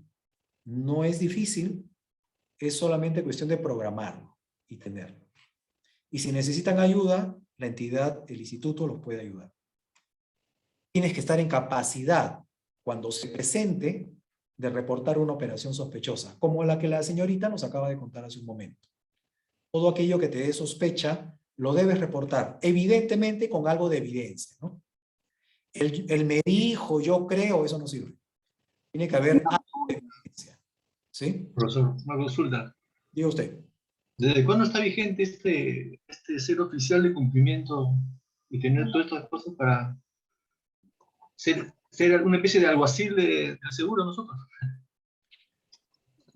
Respondo los dos comentarios que has hecho. El primero, resolución SBS 2660-2015. 2015. Caso para conocer, difundir e implementar la norma, las empresas corredoras de seguros, hasta el 2016. Quiere decir que implementadito desde el 2016 en adelante, hasta ahora. ¿Ya? Ese es uno. Dos. Pregunta. El alguacil de la SBS, yo no diría eso. ¿Ya? En realidad, este sistema lo que hace es proteger al corredor. O sea, comprendan, estamos trabajando en un sector de riesgo. El sector de seguros y los corredores de seguro, por el conocimiento que se tiene, están expuestos a que los utilicen para el lavado de activos y financiamiento del terrorismo. Te pueden utilizar y capaz no lo sabes si no estás capacitado. Una manera de defenderte es que tengas un sistema de cumplimiento y que reportes operaciones sospechosas. Y insisto, Dios no lo quiera, estás involucrado en un caso de corrupción, de lavado de activos, gigante, tú te vas a defender diciendo yo estuve registrado, tengo mi sistema de cumplimiento y reporté operaciones sospechosas. Te va a defender porque trabajas en un sector de riesgo. Esa es la idea. El que no quiere defenderse, que no lo haga, pero ahí está la norma y le ofrece la opción. Y para eso son estas capacitaciones, para que se puedan defender y no caigan en ser utilizados por lavadores profesionales, por terroristas internacionales. Esa es la idea. Y créanme que esta gente tiene millones y se compra conciencias, ¿eh? Entonces, es importante que ustedes estén alertas y sepan cómo gestionar este riesgo. Esa es la idea. Profesor, ¿qué tal? Una consulta. Sí, ¿Aló? señor. Sí, profesor, las capacitaciones que usted menciona que son 2, ¿es tanto para corredores como persona natural y jurídica o solo para los de jurídicas? En realidad, si tú eres un corredor persona jurídica, tienes que tener un oficial de cumplimiento registrado. El que está obligado a tener las 2 capacitaciones siempre es el oficial de cumplimiento. 2. Él internamente, este oficial de cumplimiento en tu empresa, está obligado a incorporar en su plan de trabajo a hacer capacitaciones al interior de la empresa, a todos sus corredores. Pero lo hace él, como yo lo hago en mi empresa. ¿Ya?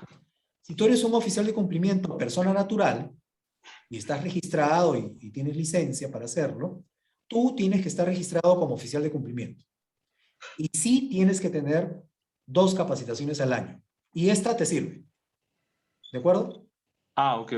Muy amable, gracias por la explicación. Una consulta. Sí, señor.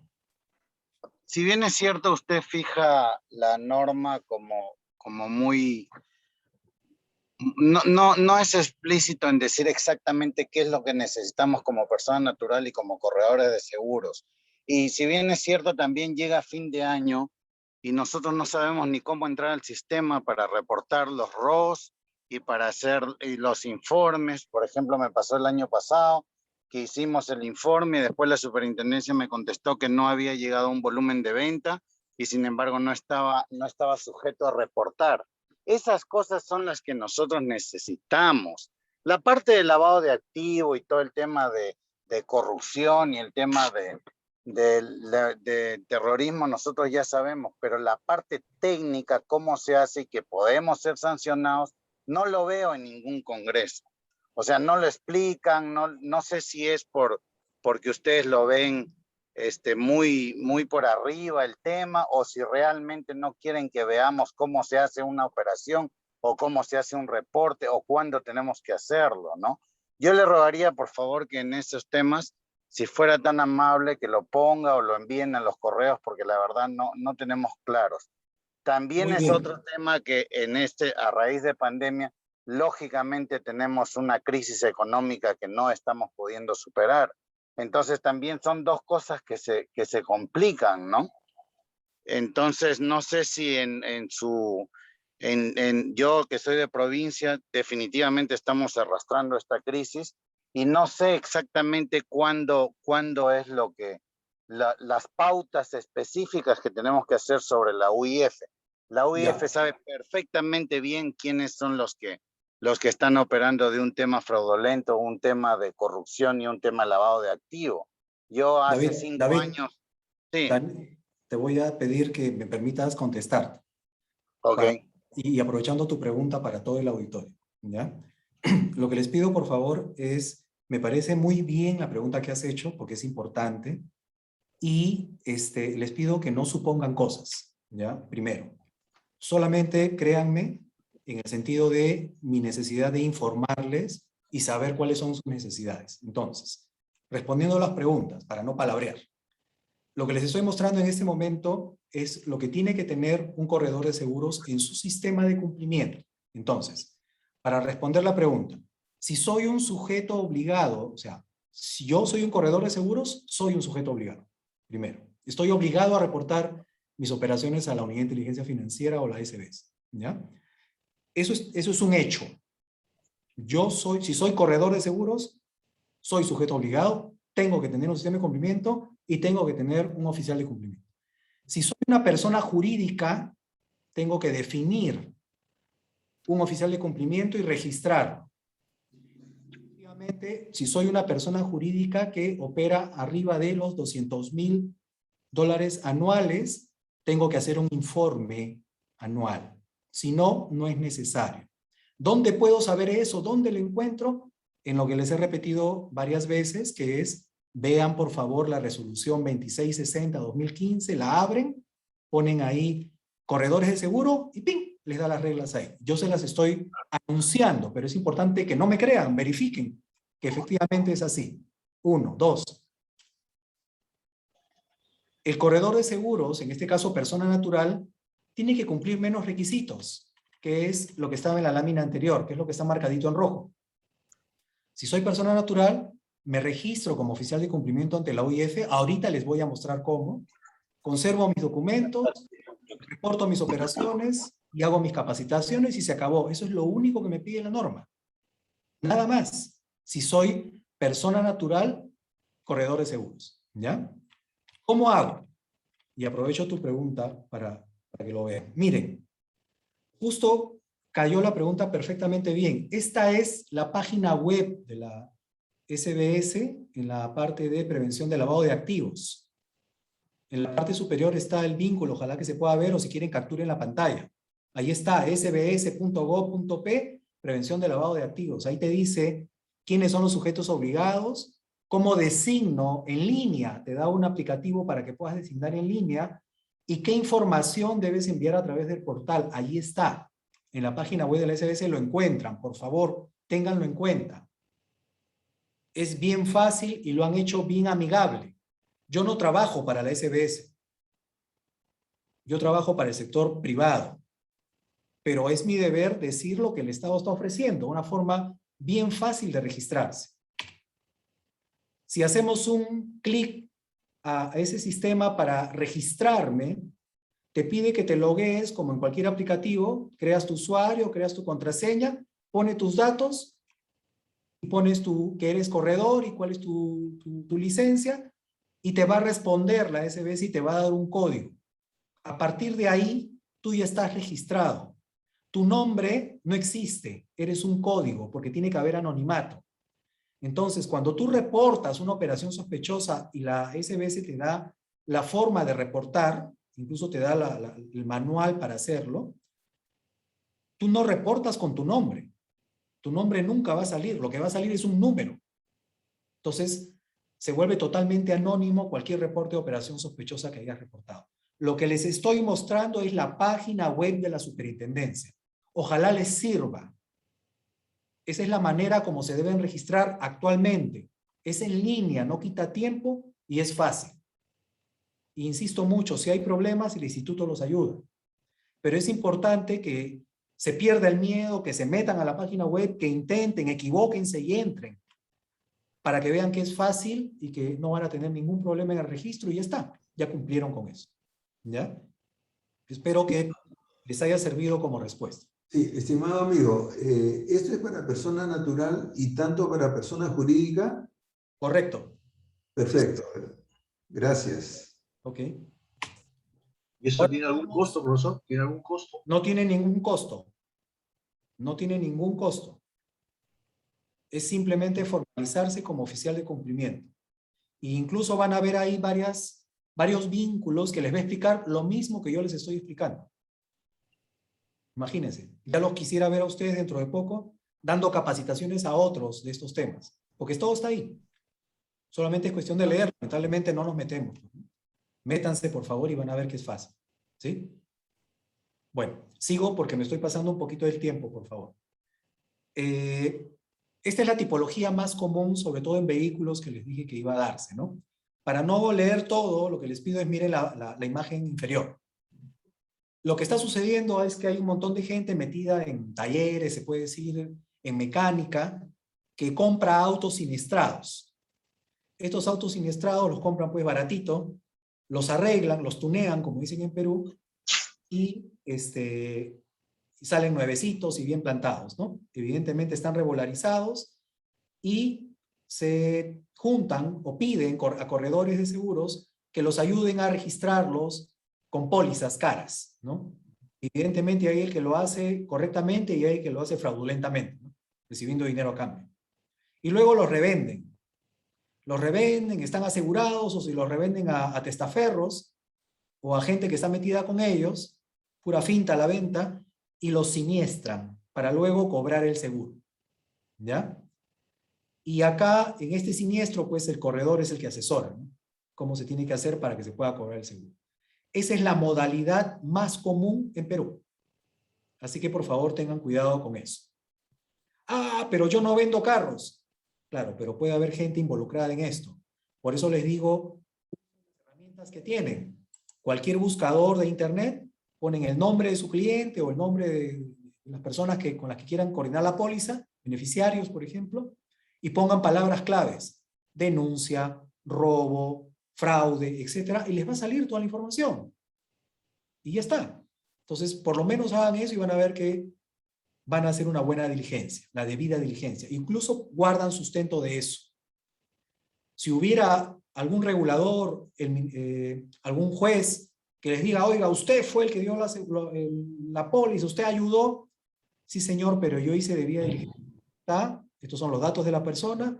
Estas son mis búsquedas con palabras clave y no salió nada. Yo no tengo forma de saber si estaba metido en problemas.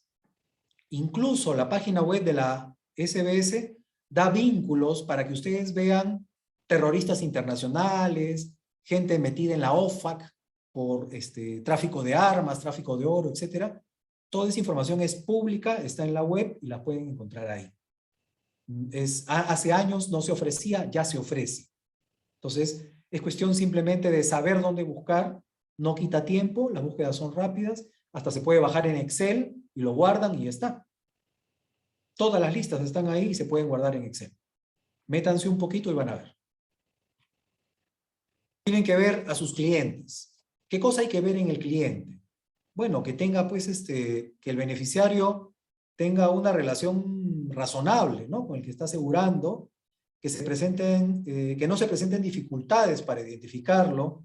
Ese viejo cuento de que no, mi DNI no lo tengo, lo estoy tramitando, ya pues, ¿no? Pero debería ser fácil verificarlo. Soliciten, evalúen la aplicación de las pólizas con circunstancias inusuales, ¿no? ¿Qué tanto pregunta este cliente? ¿Qué tanto le interesa? Qué raro, ¿no? Y si finalmente concreta lo que ustedes le explicaron, tengan más sospecha. Si es un PEP, y acá viene un concepto, por si acaso, PEP, persona expuesta políticamente, repito, PEP, persona expuesta políticamente. Ah, serán los políticos, ¿no? Todos los políticos son unos ladrones. No, señores, no es así.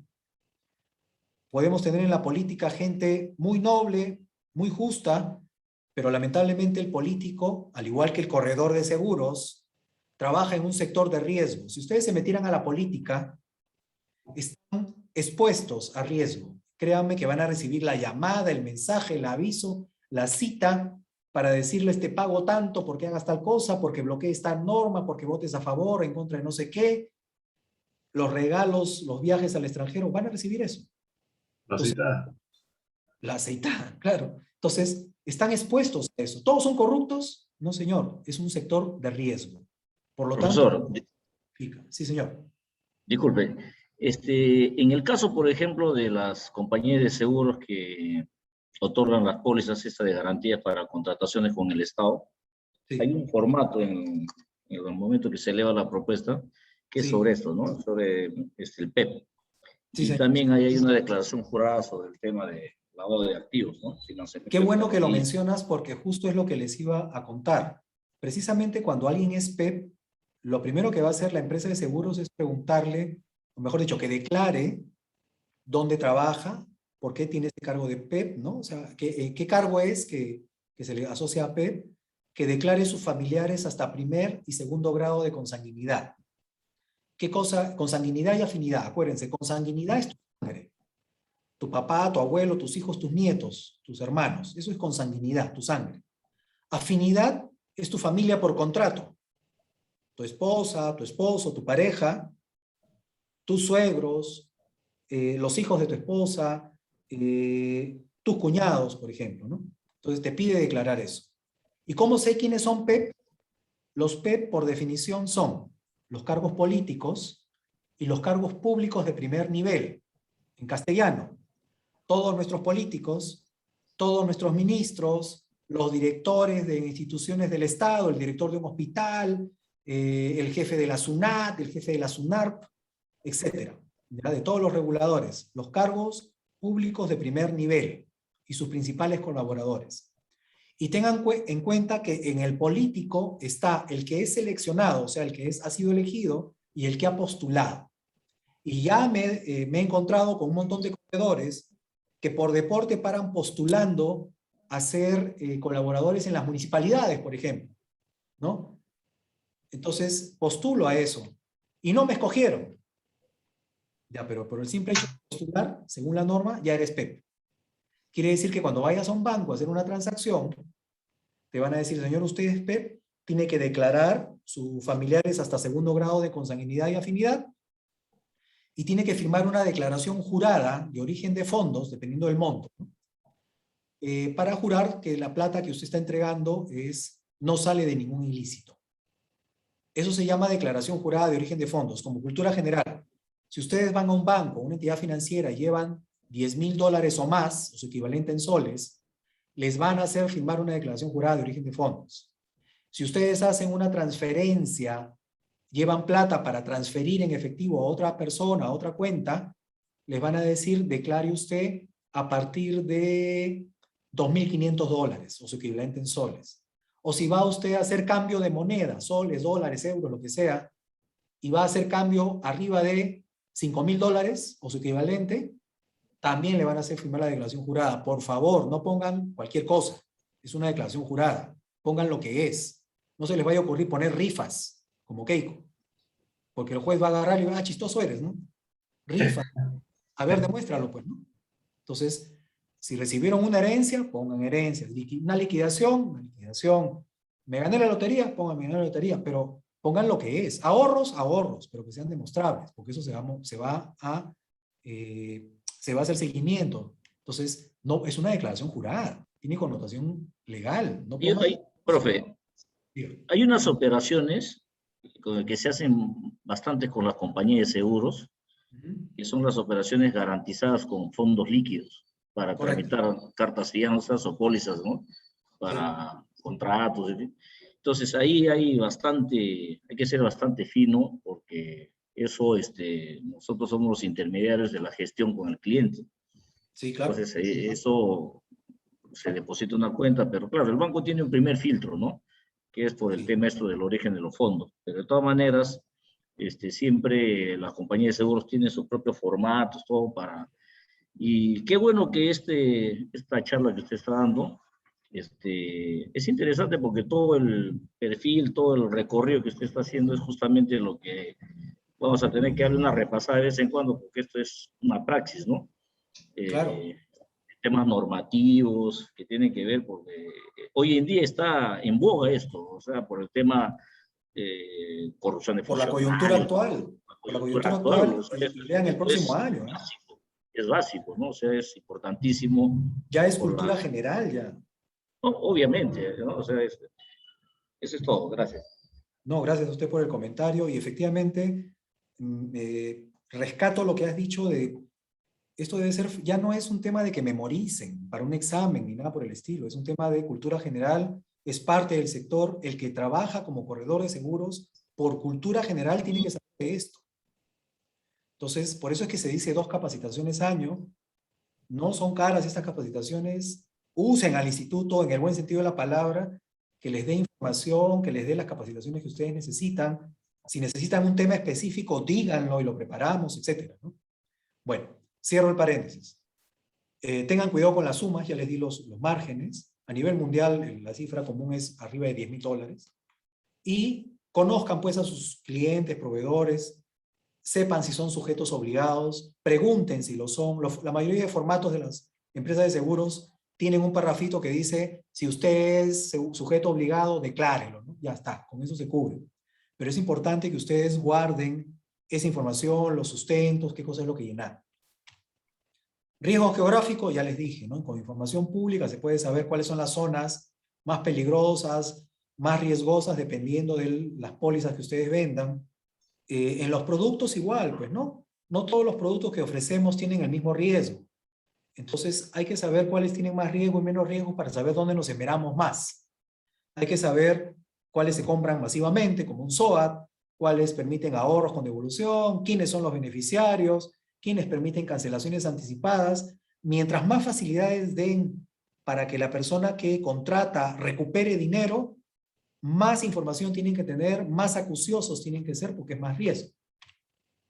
¿Cuáles son obligaciones? Bueno, rapidito les digo porque he corrido mucho el tiempo. Los directores, designar al oficial de cumplimiento si es una empresa, ¿no? Tomar en cuenta los riesgos, revisar las políticas, manual, procedimientos, o sea, tienen que estar enterados. El oficial no puede estar pintado, tiene que exponer al directorio y tiene que dejarlo en blanco y negro esa exposición. Tiene que monitorear el funcionamiento del sistema, aprobar un plan anual. El directorio se los tiene que aprobar. Ustedes tienen que decir, el próximo año voy a capacitar a los empleados, el próximo año voy a hacer un cruce de todos los empleados, voy a hacer un cruce de todos los clientes. Ese es su plan anual. Y si no saben cómo hacerlo, hay varios modelos en la web, el instituto los puede ayudar. Gerencia. La gerencia tiene que implementar, pues no puede ser que los procedimientos sean letra muerta. Tiene que desarrollar las políticas, los procesos, los procedimientos.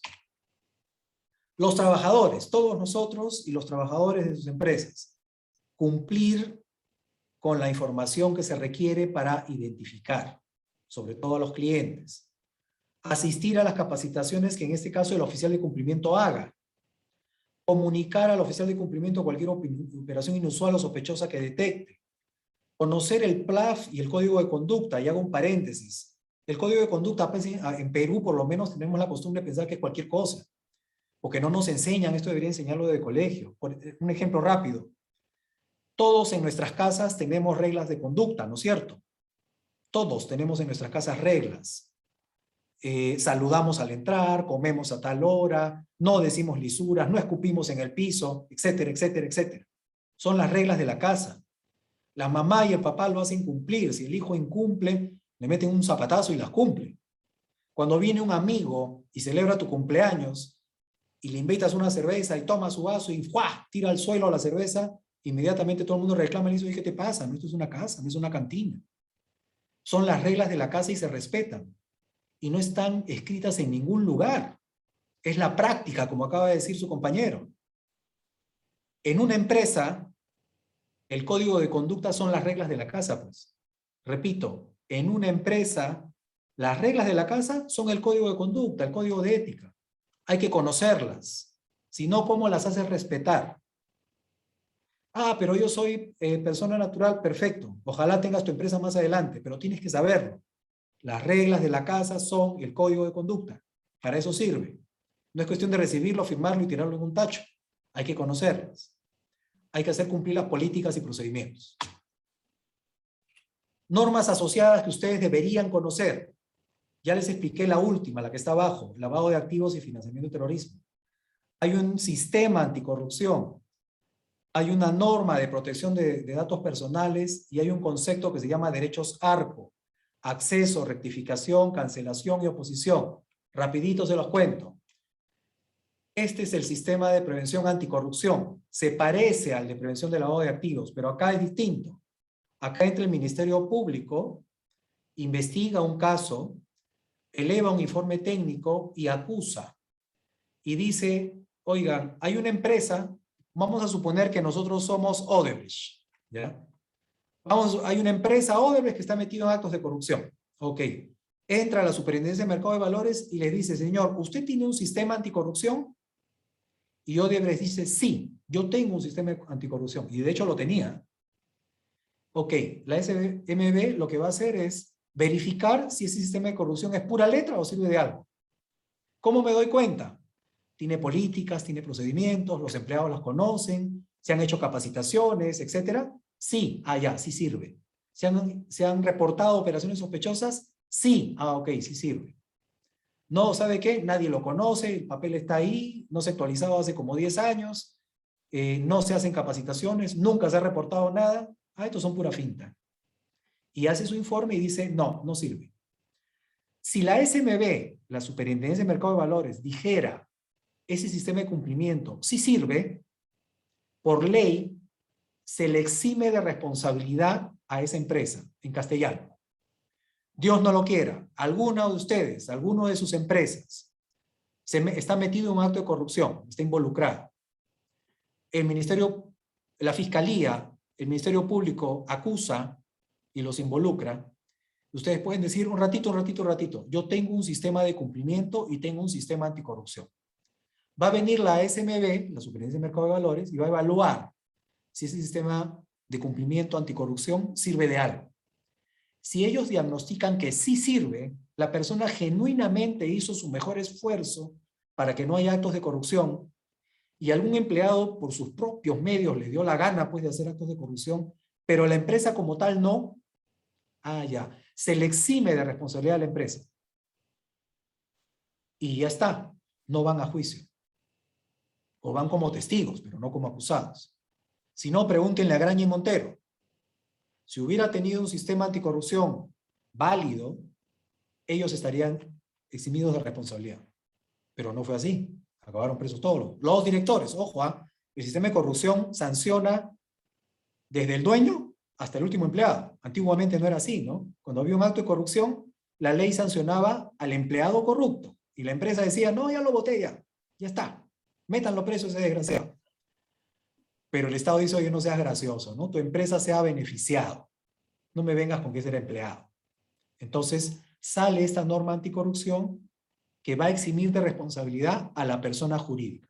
Esta norma se llama Ley de Responsabilidad Civil de la Persona Jurídica. Porque en Perú nos da miedo, pues en otros países se llama Responsabilidad Penal de la Persona Jurídica. Y así debería llamarse, ¿ya? Por si acaso, como cultura general. Se pueden usar los componentes del sistema de cumplimiento de prevención del lavado de activos que ya les expliqué. Se hacen capacitaciones igual, hay políticas de cumplimiento, de regalos, de conflicto de interés, es decir, familiares, etcétera, o que no se reciban regalos o que te corrompan a puntos de regalos, ¿no? Se identifican procesos críticos, tiene que haber un canal de denuncia para actos de corrupción, normalmente es un teléfono, para actos de corrupción en general o antiéticos, por ejemplo, acoso sexual, etc. Tienes que conocer igual a tus clientes, proveedores y empleados y tu código de ética, ¿no? Que les dije que eran las reglas de la casa. Con eso, muestras que tus promotores son idóneos, tus corredores también. Tienes que haber difundido tu código de ética, tus políticas y tu canal de denuncia, sobre todo, de la empresa. Seguramente si ustedes entran a la página web de cualquier empresa van a encontrar canal de denuncias, y es por esto, porque hay un sistema anticorrupción. Y tienes que evaluar tus conflictos de interés, pues, ¿no? Que puede haber entre la empresa de seguros y el propio corredor, o entre el propio corredor y el cliente, ¿no? Entonces, no es malo, simplemente se identifica y se mitiga, ¿no? Si yo tengo un familiar que es mi cliente, no pasa nada, solamente lo dices y ya está siendo transparente. Mientras cumpla todos los requisitos, no hay problema. Si no lo dices, hay conflicto de interés.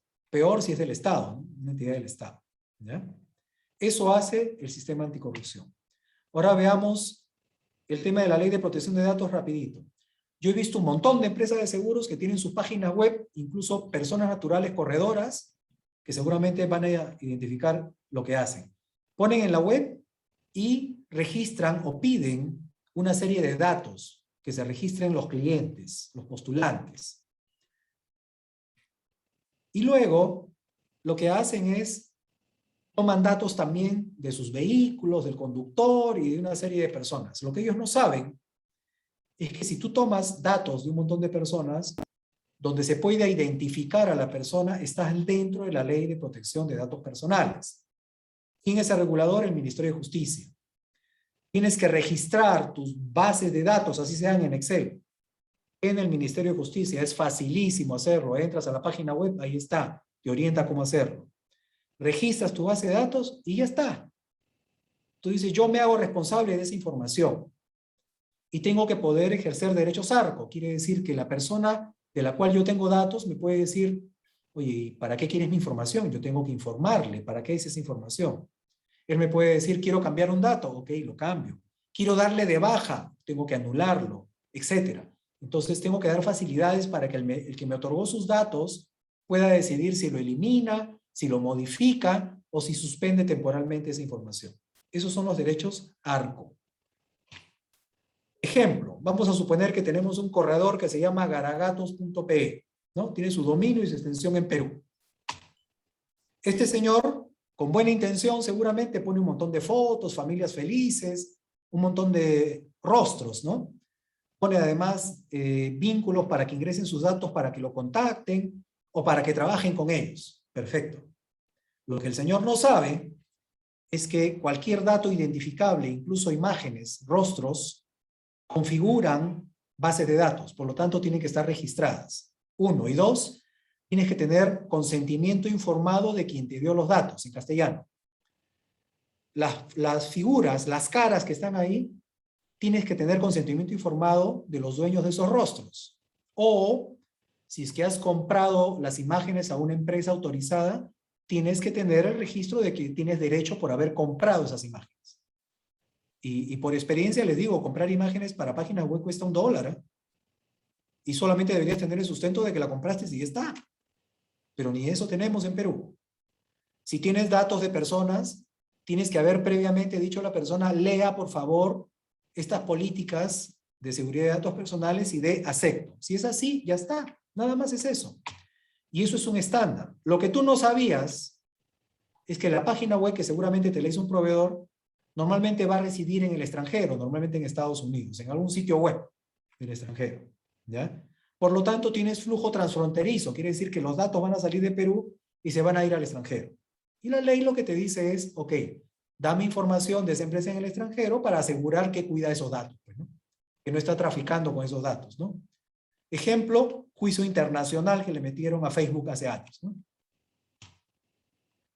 ¿Qué más tenemos? Que mis postulantes, mis visitantes, toda su información se va para allá, incluido los cookies, ¿no? Cuando tú entras a una página web, te dice autoriza el uso de cookies.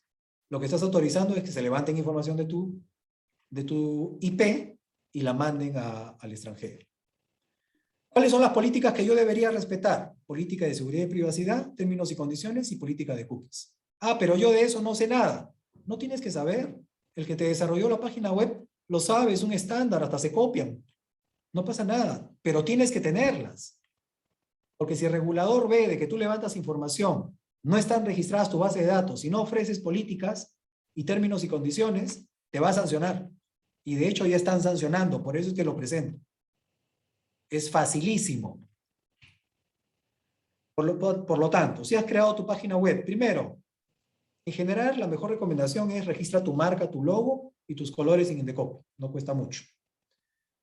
No es obligatorio, es una recomendación nada más. Lo que sí es obligatorio es registra tu base de datos e imágenes en el Ministerio de Justicia. ¿Ya? Y lo comunicas a la SBS hasta 15 días después si quieres. Pero regístralo en el Ministerio de Justicia, es facilísimo. Solamente te pide datos y ya registraste. Insisto, así sea en Excel, ¿eh? Evita colocar imágenes sin autorización informada, menos de niños, porque se considera información sensible. Tú puedes capturar información de salud, también se considera información sensible. Confirma si tiene flujo de transfronterizo de datos con tu proveedor, o sea, si el proveedor que te hizo la página web, él sabe dónde residen esos datos, que te confirme si hay flujo transfronterizo. Y lo registras en el Minjus y ya está. Sí, yo tengo datos transfronterizos con Estados Unidos, con tal empresa en Panamá, con tal empresa no sé dónde, ya está. Solamente registrarlo. Asegura que cuentes con las políticas que están ahí mostradas. Son comunes para los desarrolladores de páginas web. Ellos las saben. Intermediar solo seguros masivos de contratación individual o grupal, ¿ya? No se metan a intermediar otro tipo de seguros que requieren más información y no estás siendo tú acucioso en obtener esa información. Bueno, eso es todo. Espero que esta presentación les haya servido de algo. Para cualquier duda estoy a su disposición. Profesor, una consulta. Diga usted. Mi nombre es Vincenzo Manchinelli de M&M Corredores. La consulta es la siguiente. Tengo dos consultas. La primera, te pide que declares el ROS, los registros de operaciones sospechosas, y el RO, que es registro de operaciones. Sí. Yo hice una llamada al SBS y bueno, el RO sí se declara, ¿no? Se declara el formato, el Excel, y lo puedes declarar en cero cuando no hay ninguna una operación sospechosa, y si las hay, las declaras. Esto está, lo tengo claro, ¿no? Valga la redundancia. Pero en el tema del registro de operaciones, consulté a la SBS y me dijeron que tú las tienes que tener como corredor en un Excel, ¿no? Todas las operaciones que se hagan. Y en el momento que el SBS lo necesite, en caso lo necesita, te lo pueda pedir. ¿Eso es correcto o no? Sí, señor, efectivamente. El corredor Mira, lo que tú estás mencionando está en esta imagen. En la parte superior derecha está el ROS, que es el reporte de operación sospechosa cuando suceda. Correcto. Tus operaciones con tu cliente, detectas algo raro, algo te huele mal, no, mejor reporto una operación sospechosa y mando todo el sustento. Ya está. Hay un formatito en la página web de la SBS. Aparte, en la parte inferior derecha, dice registro de operaciones. ¿Qué cosa es eso? Por ejemplo, tú en el año 2021 seguramente has vendido un montón de seguros, has hecho un montón de operaciones. Que culminaron satisfactoriamente y otras que no, ¿ya? Pero todas esas operaciones las tienes que tener registradas. Perfecto. ¿Ya? Las guardas, como bien te han dicho, para disposición. Los últimos 10 años deberías tener, y si no las tienes, anda juntándolas. ¿Por qué? Porque si hubiera un caso enjuiciado, por ejemplo, ¿no? Público, y te piden información, tu obligación es tenerla. Y tú vas a decir, sí señor, acá desempolvo, este es el archivo que tengo, acá está toda la información, en tal fecha, en tal año, persona tal, contrató tal cosa por tal monto, pagó de tal manera. Incluso aquellas que desistieron.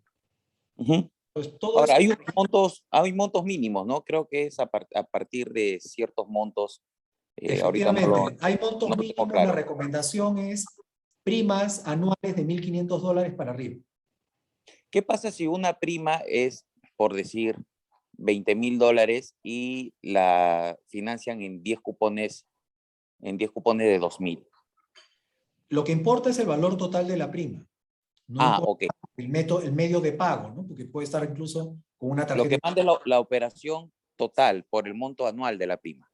Correcto, porque el lavador lo que va a buscar es colocar una prima alta para buscar la manera de justificar que gastó en eso o recuperar. Entonces, por eso es que se busca el monto total de la prima. Y las también, o sea, si yo tengo un cliente que contrata primas chiquitas, pero contrata varias, que en suma llaman la atención, ¿ok? O superan los $1.500, regístralas. Ya. Un cliente que tenga varias pólizas con primas pequeñas y lleguen más de 1.500, se registra también, ¿no? Correcto, claro, claro. Ya, me queda clarísimo, profesor. La segunda consulta, muchas gracias por la aclaración sobre la primera consulta. La segunda es, yo tengo una empresa jurídica que tiene solamente 3 personas en planilla, ¿ya? Y entiendo que manda para el oficial de cumplimiento las personas en planilla. Si tiene menos de 10 personas en planilla, en este caso 3, por dar un ejemplo, ¿el oficial de cumplimiento es el gerente general? Es una buena pregunta y es muy común. Efectivamente, si tú tienes una empresa que tiene más de 10 personas y factura... En planilla. 200,000 en ventas anuales, estás obligado a tener un oficial de cumplimiento con ese cargo administrativo. ¿Ya? Contratar un empleado que se llame oficial de cumplimiento.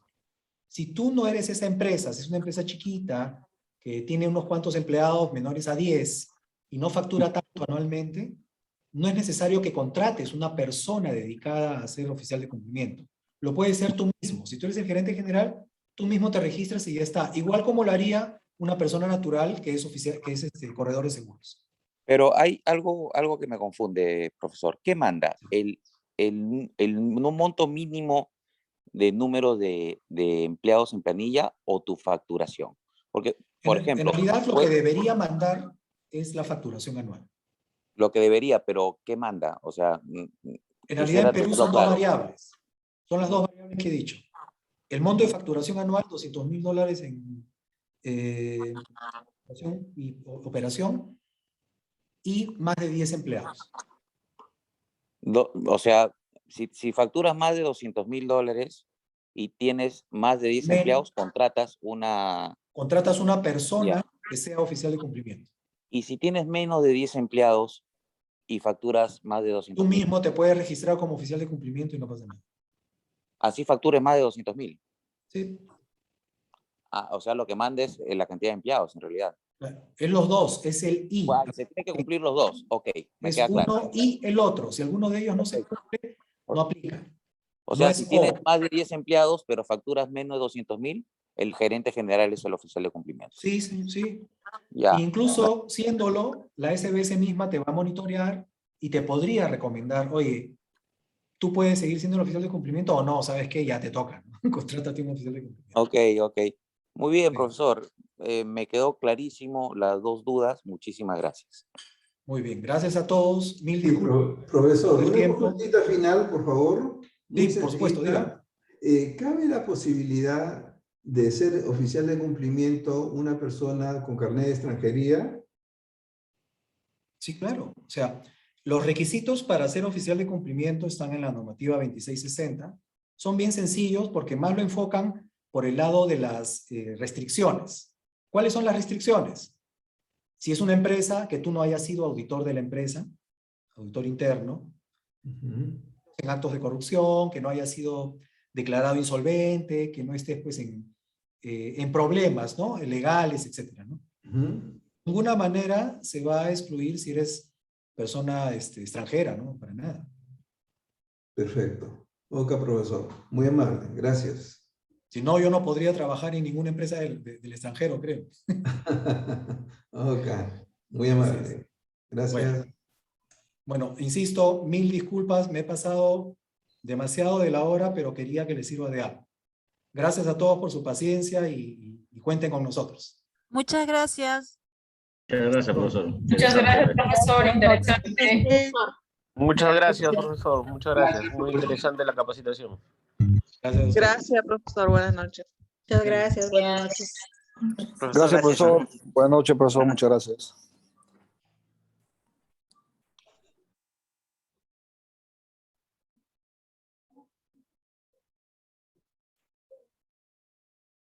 Diana. Hola. ¿Qué tal? Ya si tienes clientes que son mineros, ya ten cuidado. Si son ilegales o no son ilegales. Oye, ahora ya da miedo ya. Ya da miedo. Si tiene 3 camiones Volvo, ya tiene que pensar otra cosa. No, no creo. Tanto así, tú crees, sí, los Volvos son carísimos, ¿no? La minería ilegal es así. Hoy día, por ejemplo, lo vuela a un Volvo, al día siguiente tiene otro Volvo nuevo.